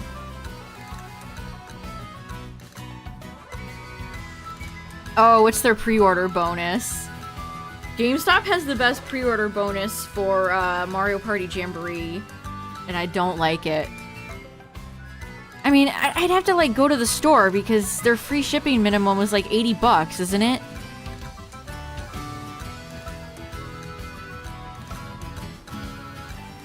Target has the barf bucket, but it's only in store. Like, I hate in-store stuff. Just ship the game to me so I can crawl out of my home like a goblin and pull it back in.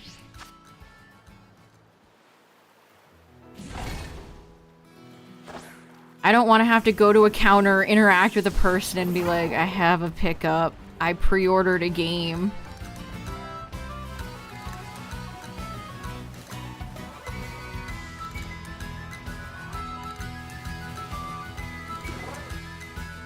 Best Buy has an acrylic standee. I mean, a cloth poster, like, I'm always down for posters. Posters are just cool pre-order bonuses.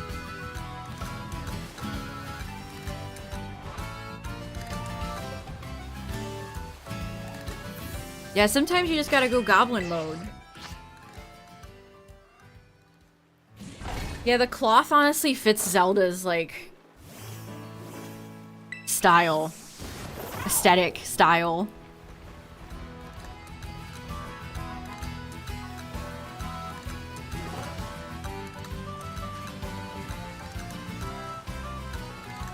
Also, GameStop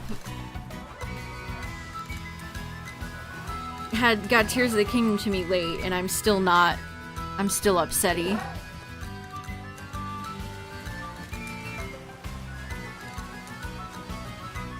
No wood, and the game was late. Walmart has been the most consistent retailer for me to get pre-order games on time. Oh, God. I think I, like, disassociated. I, like, blocked that from my memory to struggle. That was such a bad night that I actively, like, purged it from my brain. I'm not even joking. I am, like, not even kidding. That stressed me out so much that I like, purged it from my brain.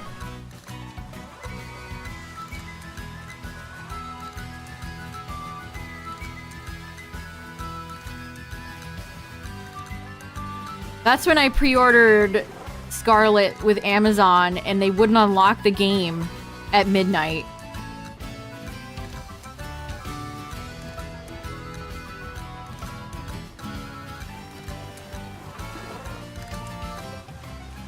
Oh, that was so frustrating. Ain't buying from old Jeffrey Bezos again. Oh, let me see the poster. I don't know, the acrylic standees are like whatever. I'm pretty whelmed by them. They just kind of seem like junk.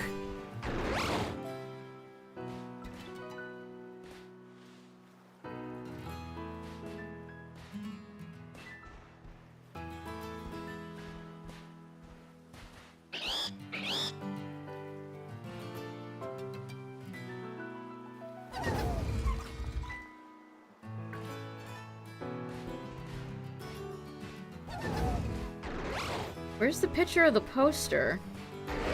I don't see the poster.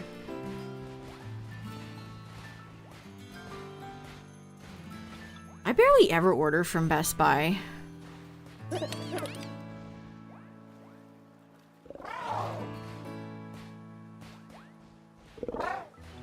I was streaming. I was going to, Oh, that's the poster? It's just Zelda with that ugly little Luma thing.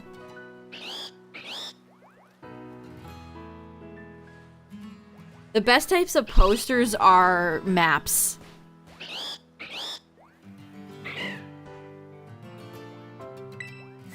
Maps like, the PS3 version of Skyrim I have that came with a map. That's the best. That's the best right there.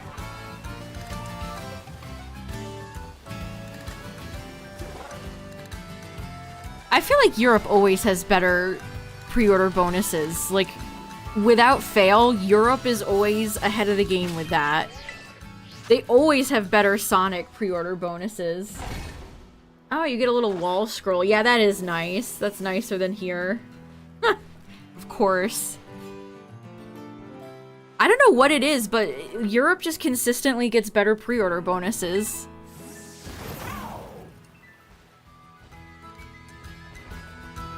So if you're European, congratulations. I'll never forget the Sonic Generations pre-order bundle that Europe got. That was so cool. I was so jealous.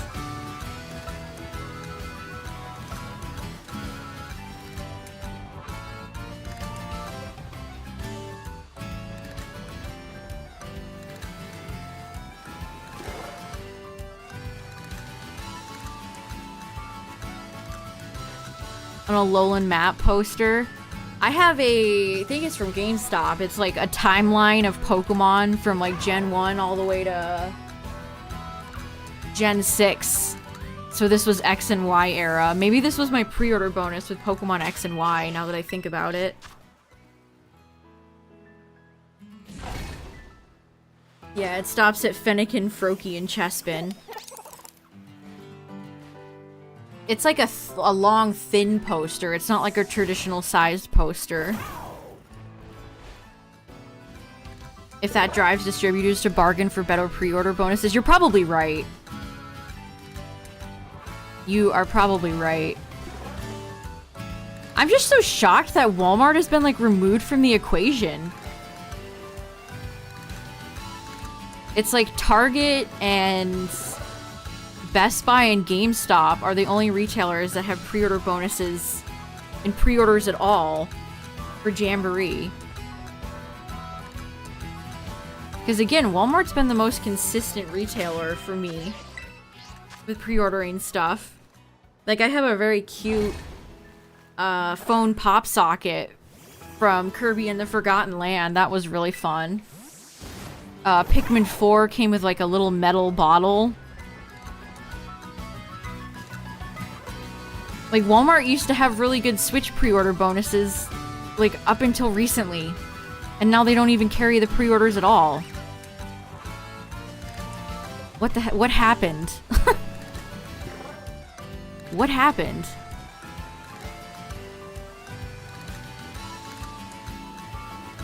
Walmart, I also consistently get, like, cash back with Rakuten, too.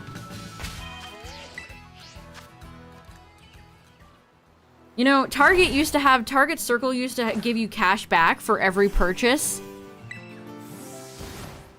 And I didn't even realize until recently that they took that away.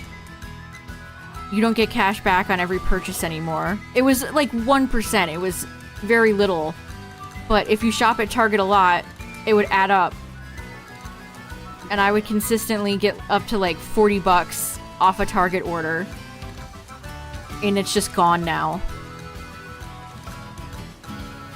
Like, okay. Why don't we take our product and make it worse?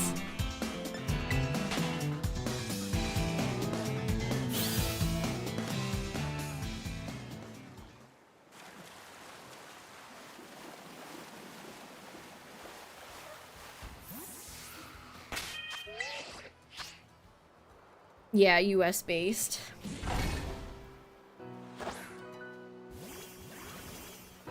I think Target's only a US retailer, right? They used to be in Canada, but they shut down. We used to have Toys R Us. Toys R Us used to have pre-order bonuses too. Les sigh.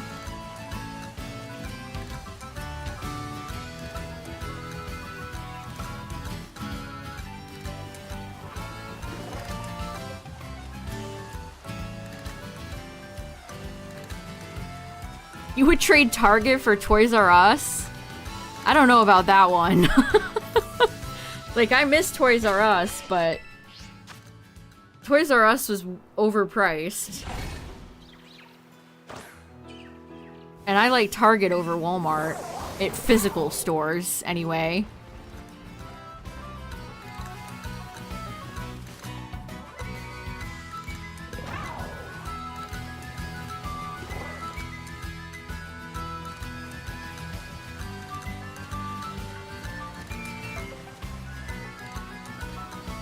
I mean, but Toys R Us, how much of the whole store are you really going to be looking at? It's not like you're going to be going into, like, the Barbie aisle or to, like, the baby stuff that's there.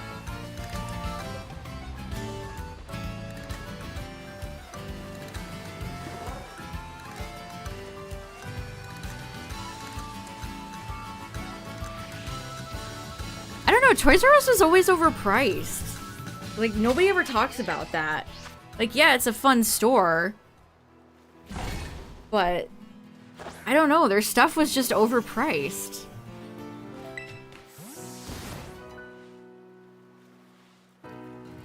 You just miss the vibes? I mean, that's fair.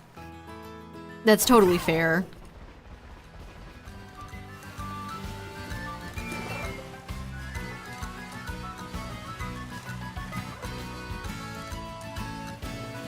I mean, Target is like... There's a lot of Targets here. There's more Targets here than there are Walmart. I don't know, like, Target is just like a very ever-present store.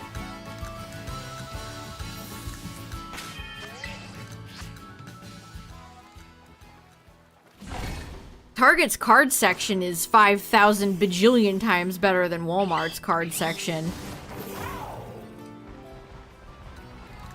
My Walmart...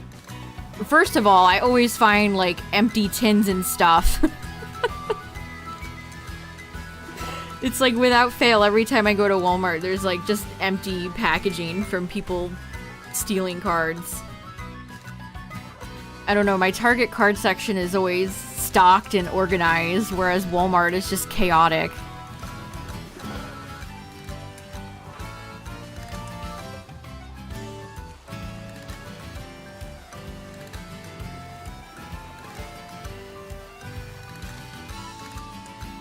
$8 hours so you could get a Pokemon. Oh, that sucks.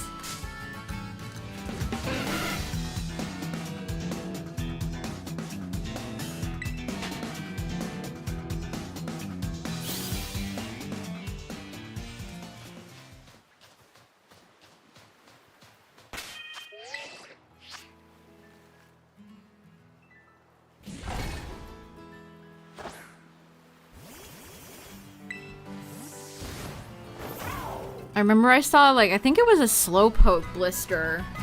They tore the cards out of the pack, but they left the holo promo in there. Like, why leave the promo? If you're gonna thief the cards, go all the way. Sloppy work. Why would you not take the promo?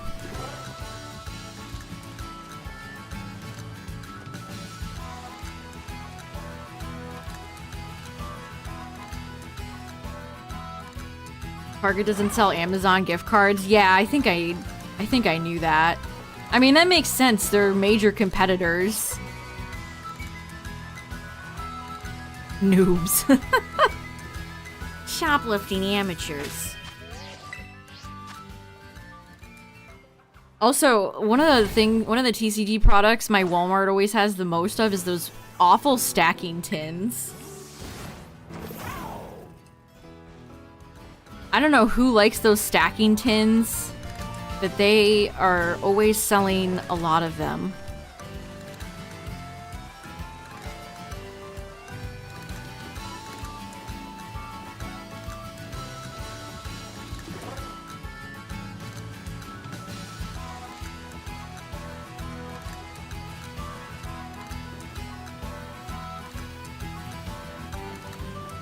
I don't know, Walmart has like a better grocery section though. I don't know, each store has their like pros and cons.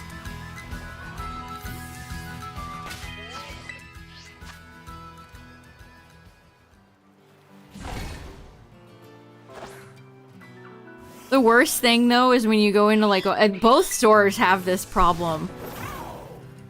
At least the ones I've been to, but you know when you go to like a Walmart or a Target and the card section is in an aisle and the aisle is open? And so people are lining up to check out, but you want to look at the cards. But so it's awkward.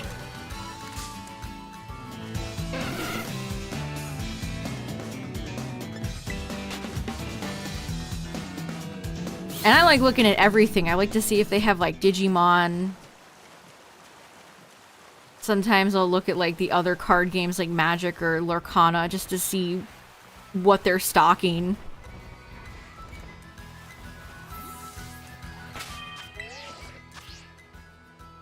And they usually have like little trinkets and keychains at the end of the card section. Trinkets. A place for your trinkets. Man, I'm having terrible luck right now. Where is my shiny bird?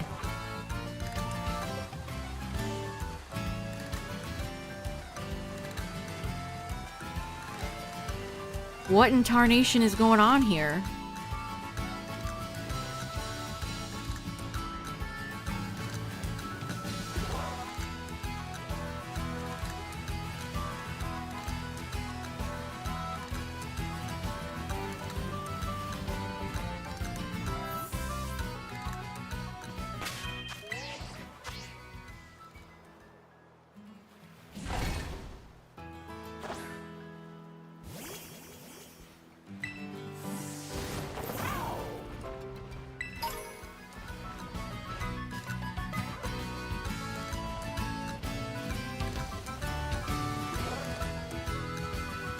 I actually should go to see if they have any Stellar Crown. Why did they use the word crown in the latest TCG set?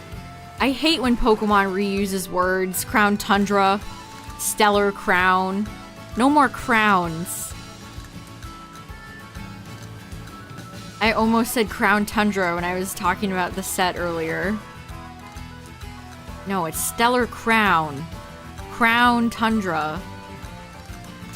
How are they gonna name TCG sets like 200 years from now when they've gone through every word in the English language?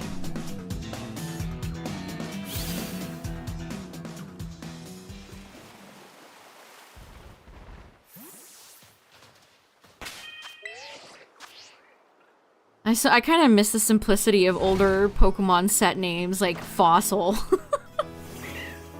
Oh, I sound like such a Poke Boomer. We don't get sets like Jungle no more. Now we gotta get Stellar, Super, Special, Hidden, Fates, Crown of Delta.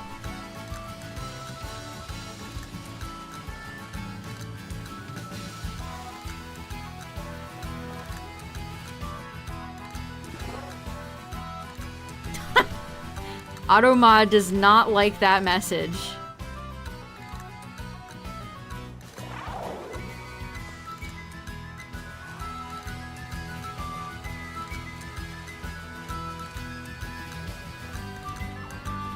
Latios and Latios have a lot of expensive cards. You know that one card where they're like making a heart? That card is like ridiculously expensive.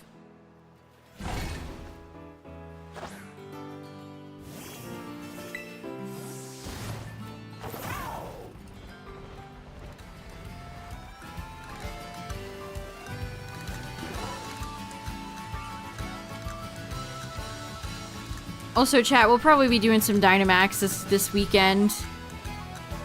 That seems to be what people want to watch the most. So we'll be back with some Dynamax this weekend. Also, RCS will start soon. I mean, I'll just tell you, chat. It's not like it has to be a big secret, but I want to do the RCS cutscene in Heart Gold, Soul Silver. I think Tyler and I might divide up the legendaries and get all the legendaries. And I want to see that Insano Arceus cutscene. Where it gives you the Tina egg. And then we'll start Arceus resets, I think. I mean, I could just start them whenever, really. You want to see the thumbnail? I got the thumbnail ready. Yeah, the ruins. Where's the thumbnail? Here it is. You want a sneak peek of the thumbnail? Boom. We got the Dodo Gyun on deck. This was a reset. I counted this. When I took this screenshot for the thumbnail, I counted this. So now I'm at 322. So there's the thumbnail. I think it came out really nice. We're gonna be going hard in the Dodo Gyun.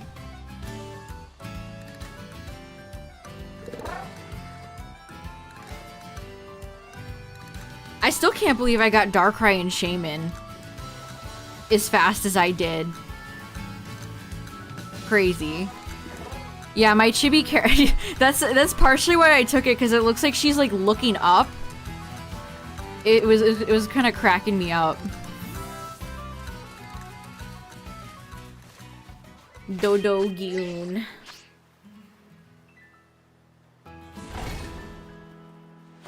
So I am sitting in front of Arceus right now in Mount Coronet, or in the Spear Pillar.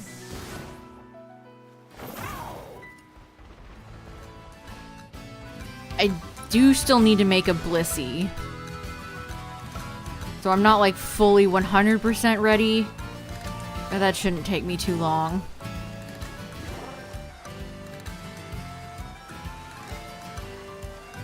Yeah, that might be something we practice on stream, Justin, I'm thinking. We'll do like a test run.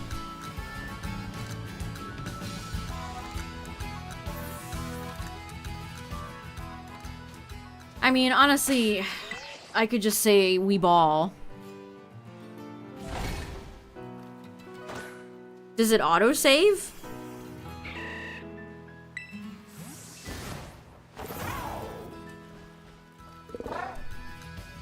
You can't be in Mount Coronet. What do you mean? Like you can't trade there?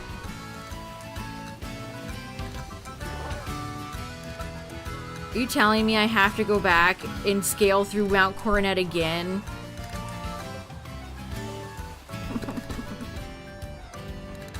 No. Why does it matter, game? Why does it matter? No. Mount Coronet sucks balls. I hate Mount Coronet. Unironically, like the worst cave in the whole franchise. It's terrible. Oh. Unfortunate.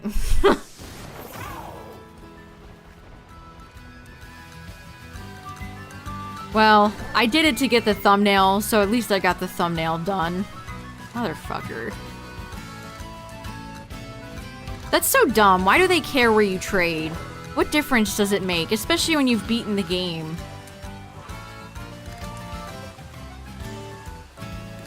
Well, I guess I have to leave Mount Coronet, go back, gen my Blissey, rescale it, and then we're back.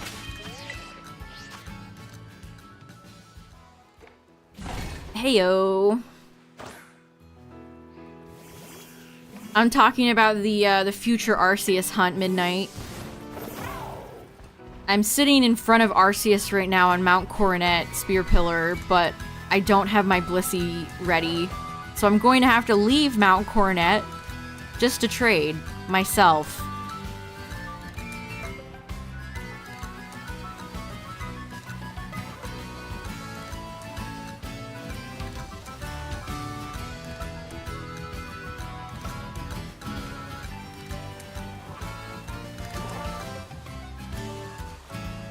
Did I really just run into an Arcuda? Get out of here. I mean, it was really Justin's Blissey strategy that I am going to use. I was originally going to use, like, 2 Smeargle. But I think that would be too bothersome. You used Delphox with special attack. Nice. Congrats. Yeah, I've heard Superior is really easy.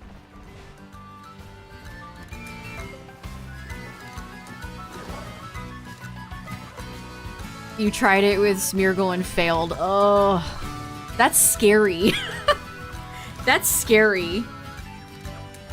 That is quite scary. I should make sure I have enough Lux Balls, too. Yeah, the Blissey with Fling, Recycle, Heal Pulse, and holding a Leppa. I was starting to panic with Darkrai. I mean, bless Shaman. Shaman was so easy. Shaman, certifiable friend of the stream. Big fan.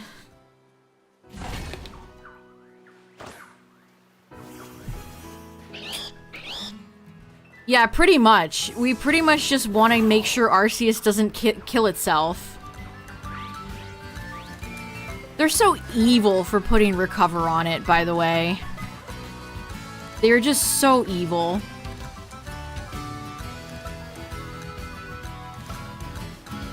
Yeah, exactly. The biggest way to fail Arceus is if it kills itself, if it struggles to death. So it might take me 10 years before I catch it, but it guarantees that it doesn't kill itself.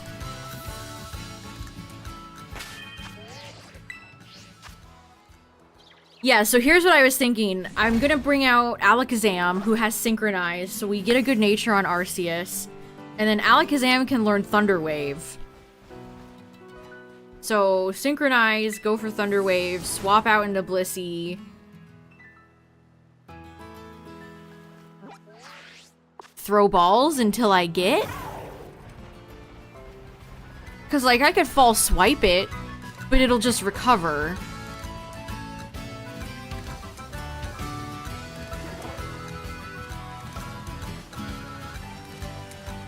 I don't know if it's worth dilly-dallying to try to lower its HP when it can just go for recover again.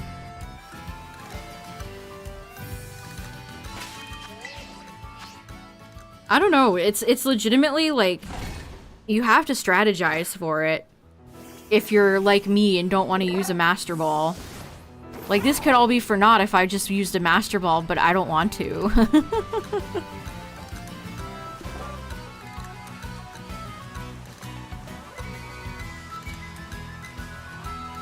I mean, if BDSP crashed when I was fighting Shiny Arceus, that could be an easy viral clip.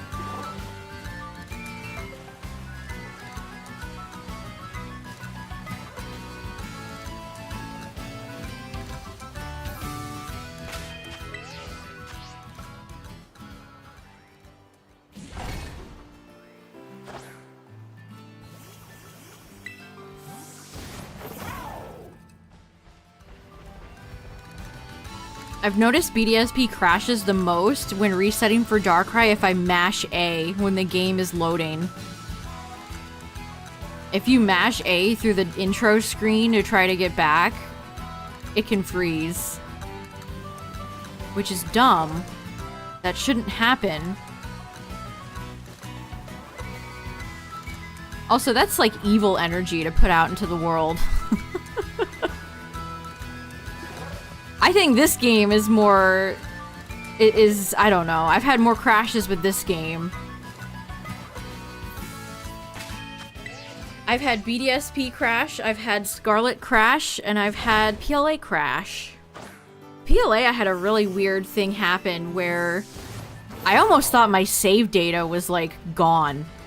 It was, like, not loading correctly. I had to re-download the game. It was that broken.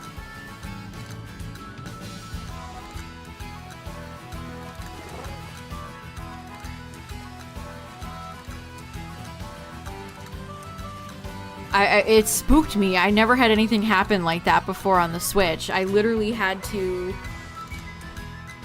reinstall Legends Arceus because the game like borked. It would not open. It was like frozen in the main menu.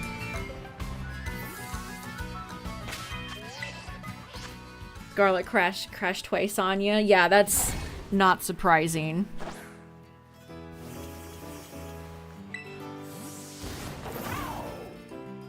This game has crashed on me more times than I can count. I've probably had this game crash on me like 17 times. Somewhere around there.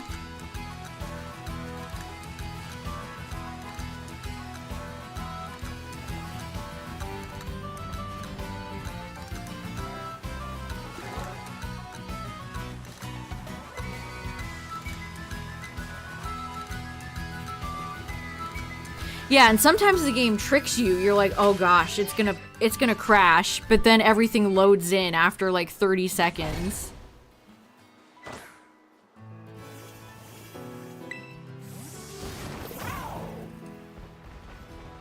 Whoops, I accidentally just opened Melon DS by accident. Whoopsies.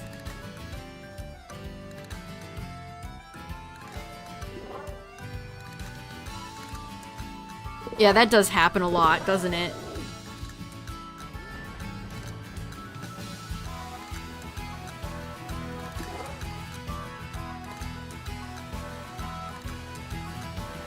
Jeez, maybe I need a Masuda hunt Wingull.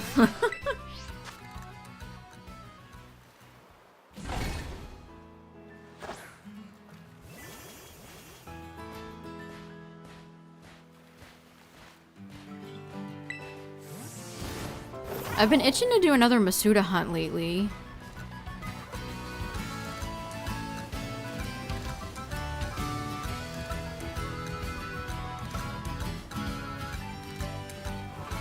I don't know what, but don't be surprised if you see one soon. In Sword and Shield, of course.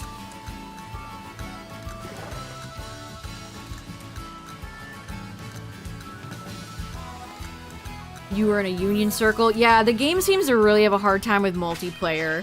That's where a lot of those infamous glitches and bugs and weird graphical things came from. Those are all from unions.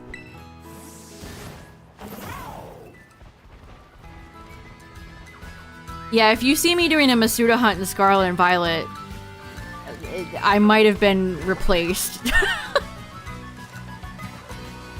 There's an imposter among us.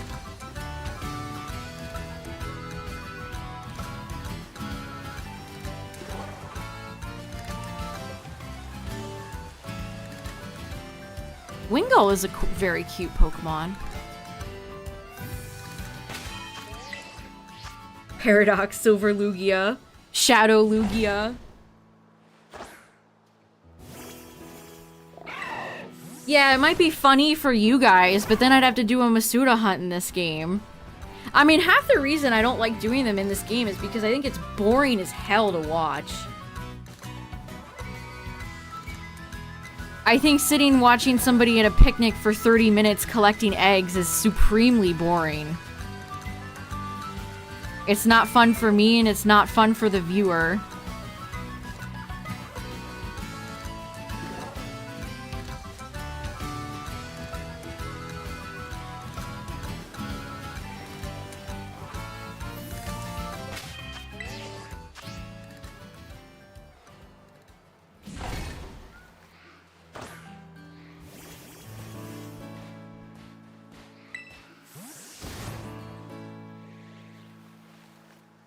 I don't know, I guess if I had multiple different games on screen, it would be fine, but I don't know.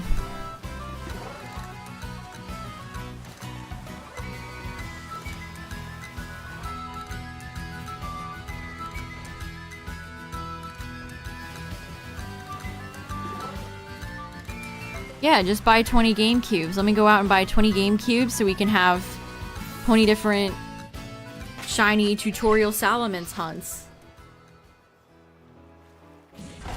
This is how I win.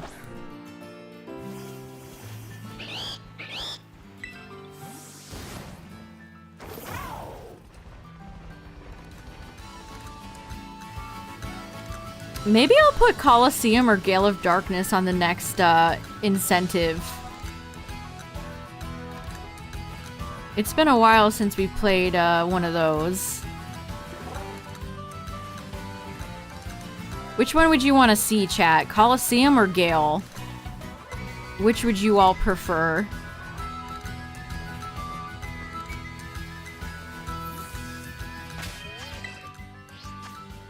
You have to constantly save in Scarlet and Violet. Yeah, that's good policy. This is a game you want to save often in. Gale of Darkness, Gale of Darkness, Gale of Dark. Wow, everybody's picking Gale. Alright. I'm down with that.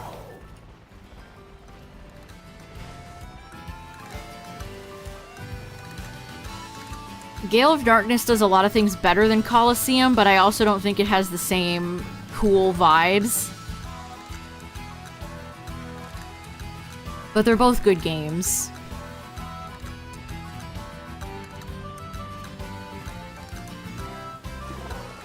I get more variety in a team for Gale of Darkness. I think that's one of Colosseum's problems. A lot of the Pokemon you get in Colosseum are terrible.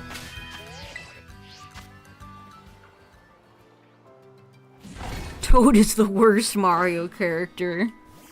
I would never say such hurtful, untrue things.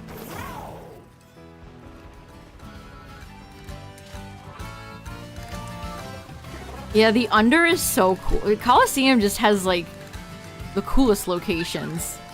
And Gale of Darkness shares a lot of those locations, don't get me wrong.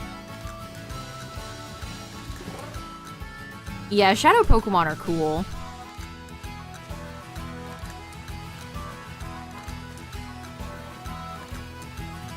I think my favorite location of Gale of Darkness is the final boss area when you ride the Robo Kyogre. There's like a ton of lava and it's just a really neat, well-designed like villain base.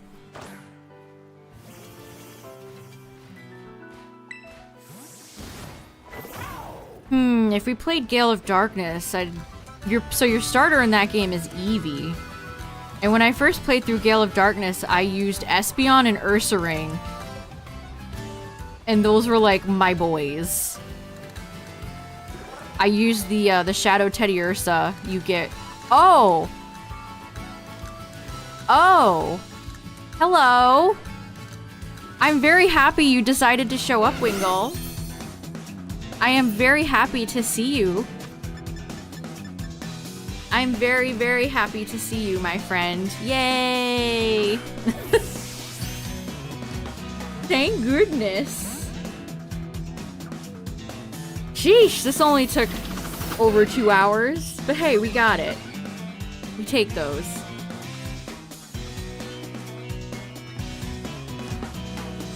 Can you just get in the ball? I don't want to have to bring Mush out. Thank you, I appreciate that. I didn't want it to fly away. You're right. I did not save. But it's level like 27. I don't think it would have been that bad. These Pokemon are so low level, I figured the risk wasn't that extreme. That's actually super appropriate. Wingle the early riser. Nice. Well, that rules. Okay, and that's another one for the living dex. So I'm at 782. Awesome. Yeah, that's another thing. Wingle, I don't think was going to explode, so.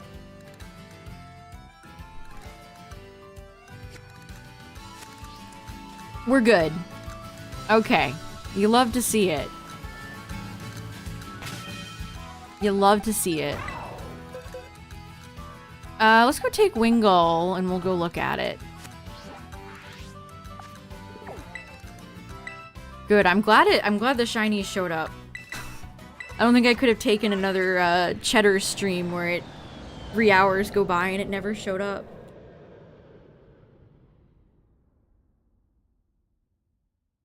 It is spearmint. Ugh, look at the, like, frame rate children in the right. That kid's just going ham.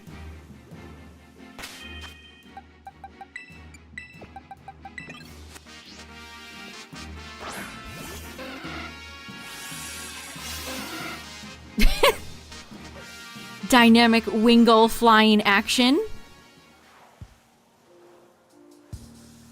I mean, we're really just like Knuckles the Echidna right now. We're gliding.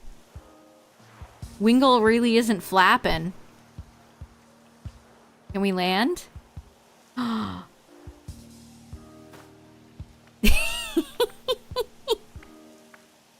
Wingle's beak is larger than its body, by the way.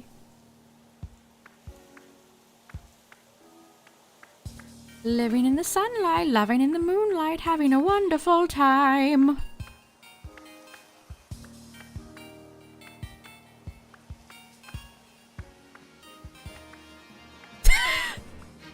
He turned to face my Wingle, but he's not looking at it, really. Or I guess he is. Is he? Hey kid, check out my Wingle. That song is so appropriate for so many Pokemon walking animations, specifically Xurkitree. I almost wish Xurkitree was in the game just so I could demonstrate it. That's fun. Wingle's great. Big fan.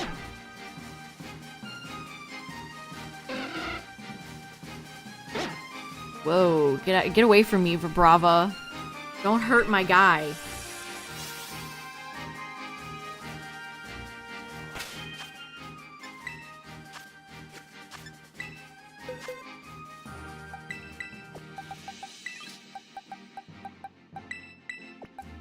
What a random collection of shinies I have in here. Random Screggy, Hitmonchan, Smeargle, and Wingle. Gen 5, Gen 1, Gen 2, Gen 3. We have all the gens on here. Yeah, Wingle would look good with a little hat, wouldn't it? Oh, Smeargle's still asleep. What? I haven't healed. Let me do that real quick.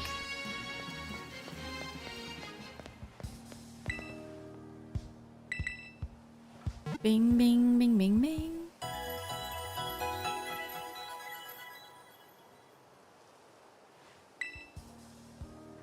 Nice.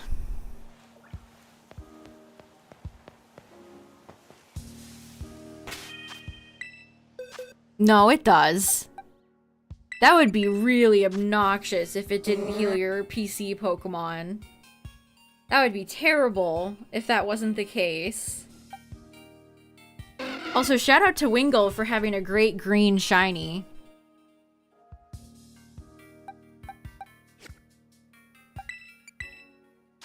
You know what?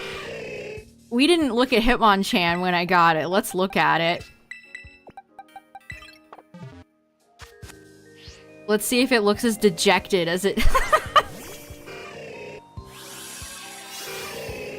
Hey guys. Hey guys, what's going on?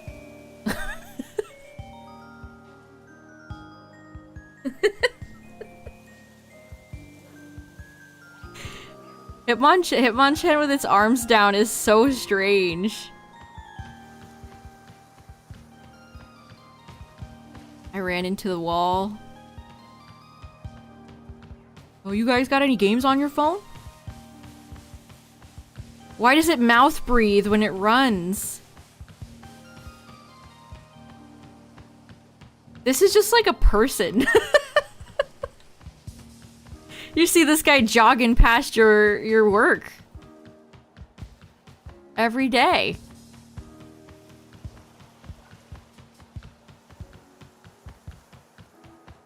This is as fast as Hitmonchan goes, by the way.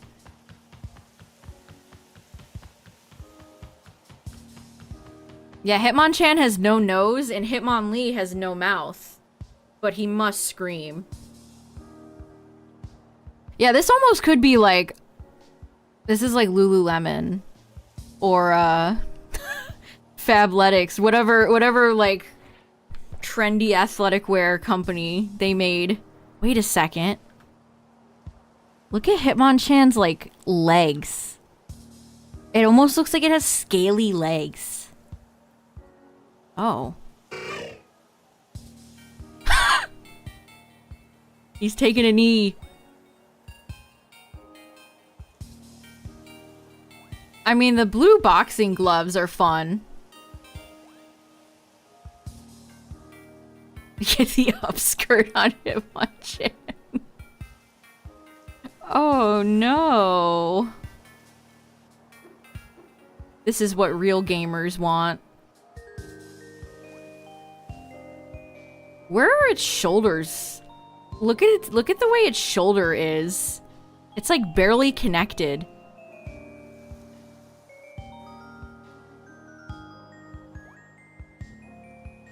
Fascinating Pokemon. Demonetized. No!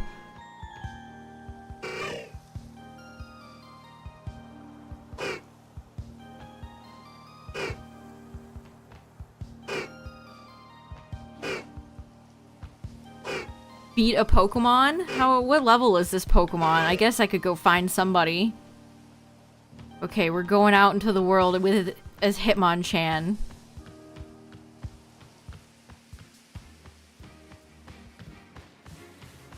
You'll do. We beat up a lion. We're gonna beat up another lion. Perish. We did it. We could probably take Sawsbuck. Come here, buddy. Punch a deer to death. What are you looking at?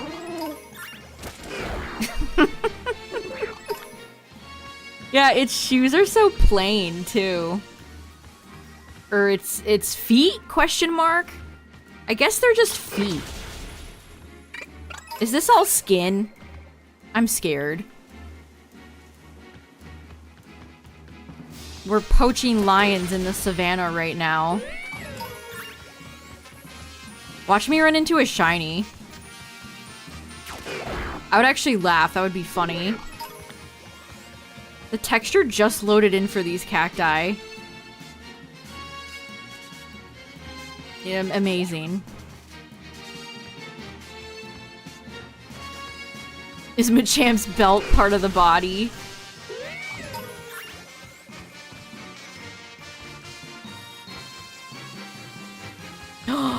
Rowlet defeated us.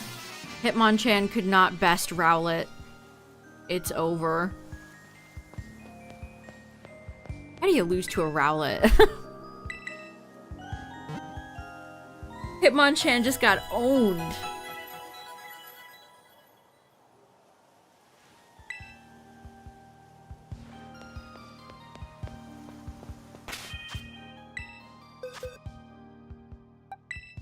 Did we look at Screggy? I bet Screggy's kind of funny.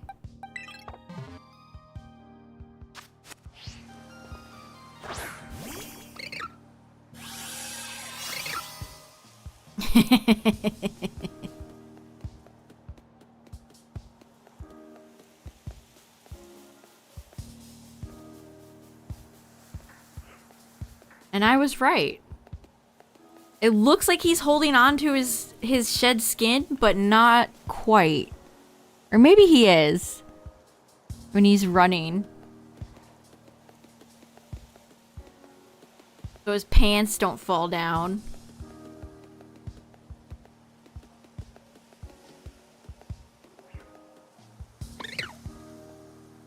Ooh, the little punch. Get him. Get him, little guy. Get him. Scraggy and Scrafty are fun because they're very unique Pokemon. There's nothing really like Scraggy and Scrafty, I feel like. Also, the fact that it is just like its skin is really funny. It's like a little lizard, but it doesn't really look like... I mean, it's bipedal. Maybe if it was on all fours, it would look more lizardy.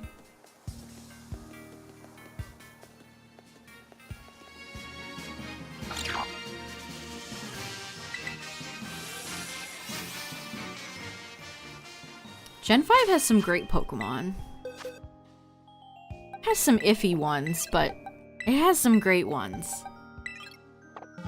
I guess we'll look at Smeargle. I don't know if I looked at Smeargle before. Great shiny, by the way. I love shiny Smeargle. It's awesome. Yeah, Smeargle grabs its tail when it runs. I feel like Smeargle and Snoopy would be good friends.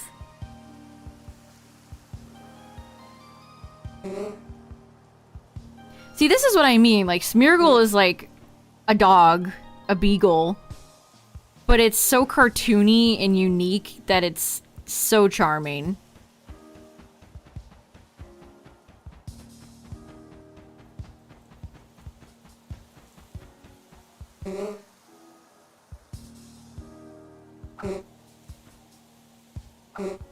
Too bad the tail isn't like dripping with paint.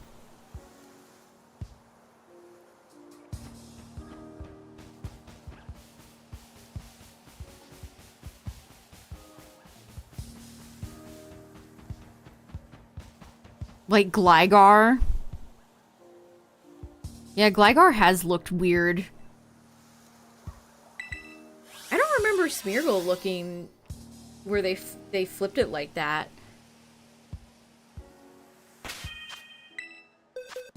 Smeargle is a Pokemon that you're not going to see in Gen 2 very often at all.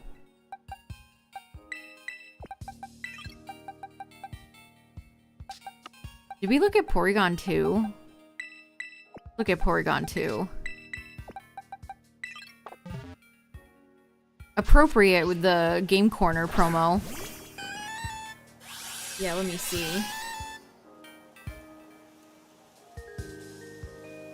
Oh yeah, you're right. They did kind of swap it. That's so weird.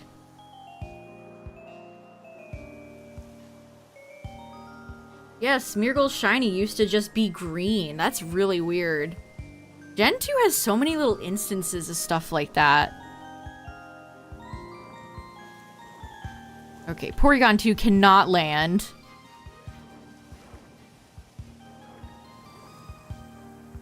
Yeah, Smeargle is a Pokemon that barely shows up. I don't even know if we've run into any in the Heart Gold Soul Silver playthrough. Which all the VODs are together in one playlist up on YouTube if you guys missed any of it. Whenever Tyler's available, we're gonna finish it. I think we have one episode left. We're gonna get all the legendaries, do some post-game stuff, and then end it by fighting Red. Sometime next week, probably. Yeah, Smeargle appears at the same place as Natu. The Ruins of Elf. Yeah, it's so zoomed out. Whee! Oh, that's so cute! That's cute! Porygon line is goated. One of the best lines in all of Pokemon. I don't know how anyone could hate this line.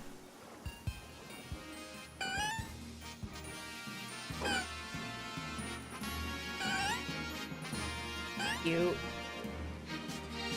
Little ducky.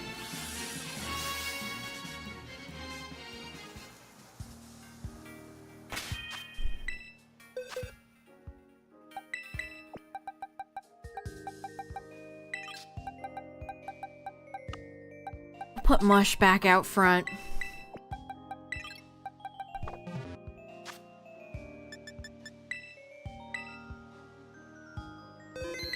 But, yeah. I mean, I got Wingull. I got a Wingull with a mark, which is pretty cool. Another good one off the shiny list right there. It took a while to get, though. But I don't mind. But I think for now I'll end in Shield.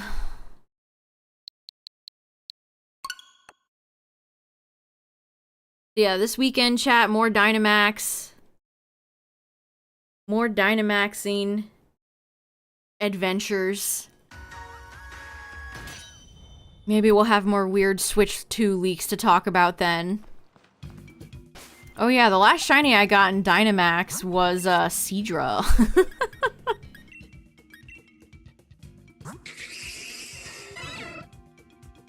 So, haven't picked up anything big after Kartana, but I did get a Seadra, so not terrible. I mean, it's a dupe, but, you know. But yeah, we'll be back this weekend for Dynamax Adventures, chat. Thanks for hanging out tonight, everybody. Let me charge my controller.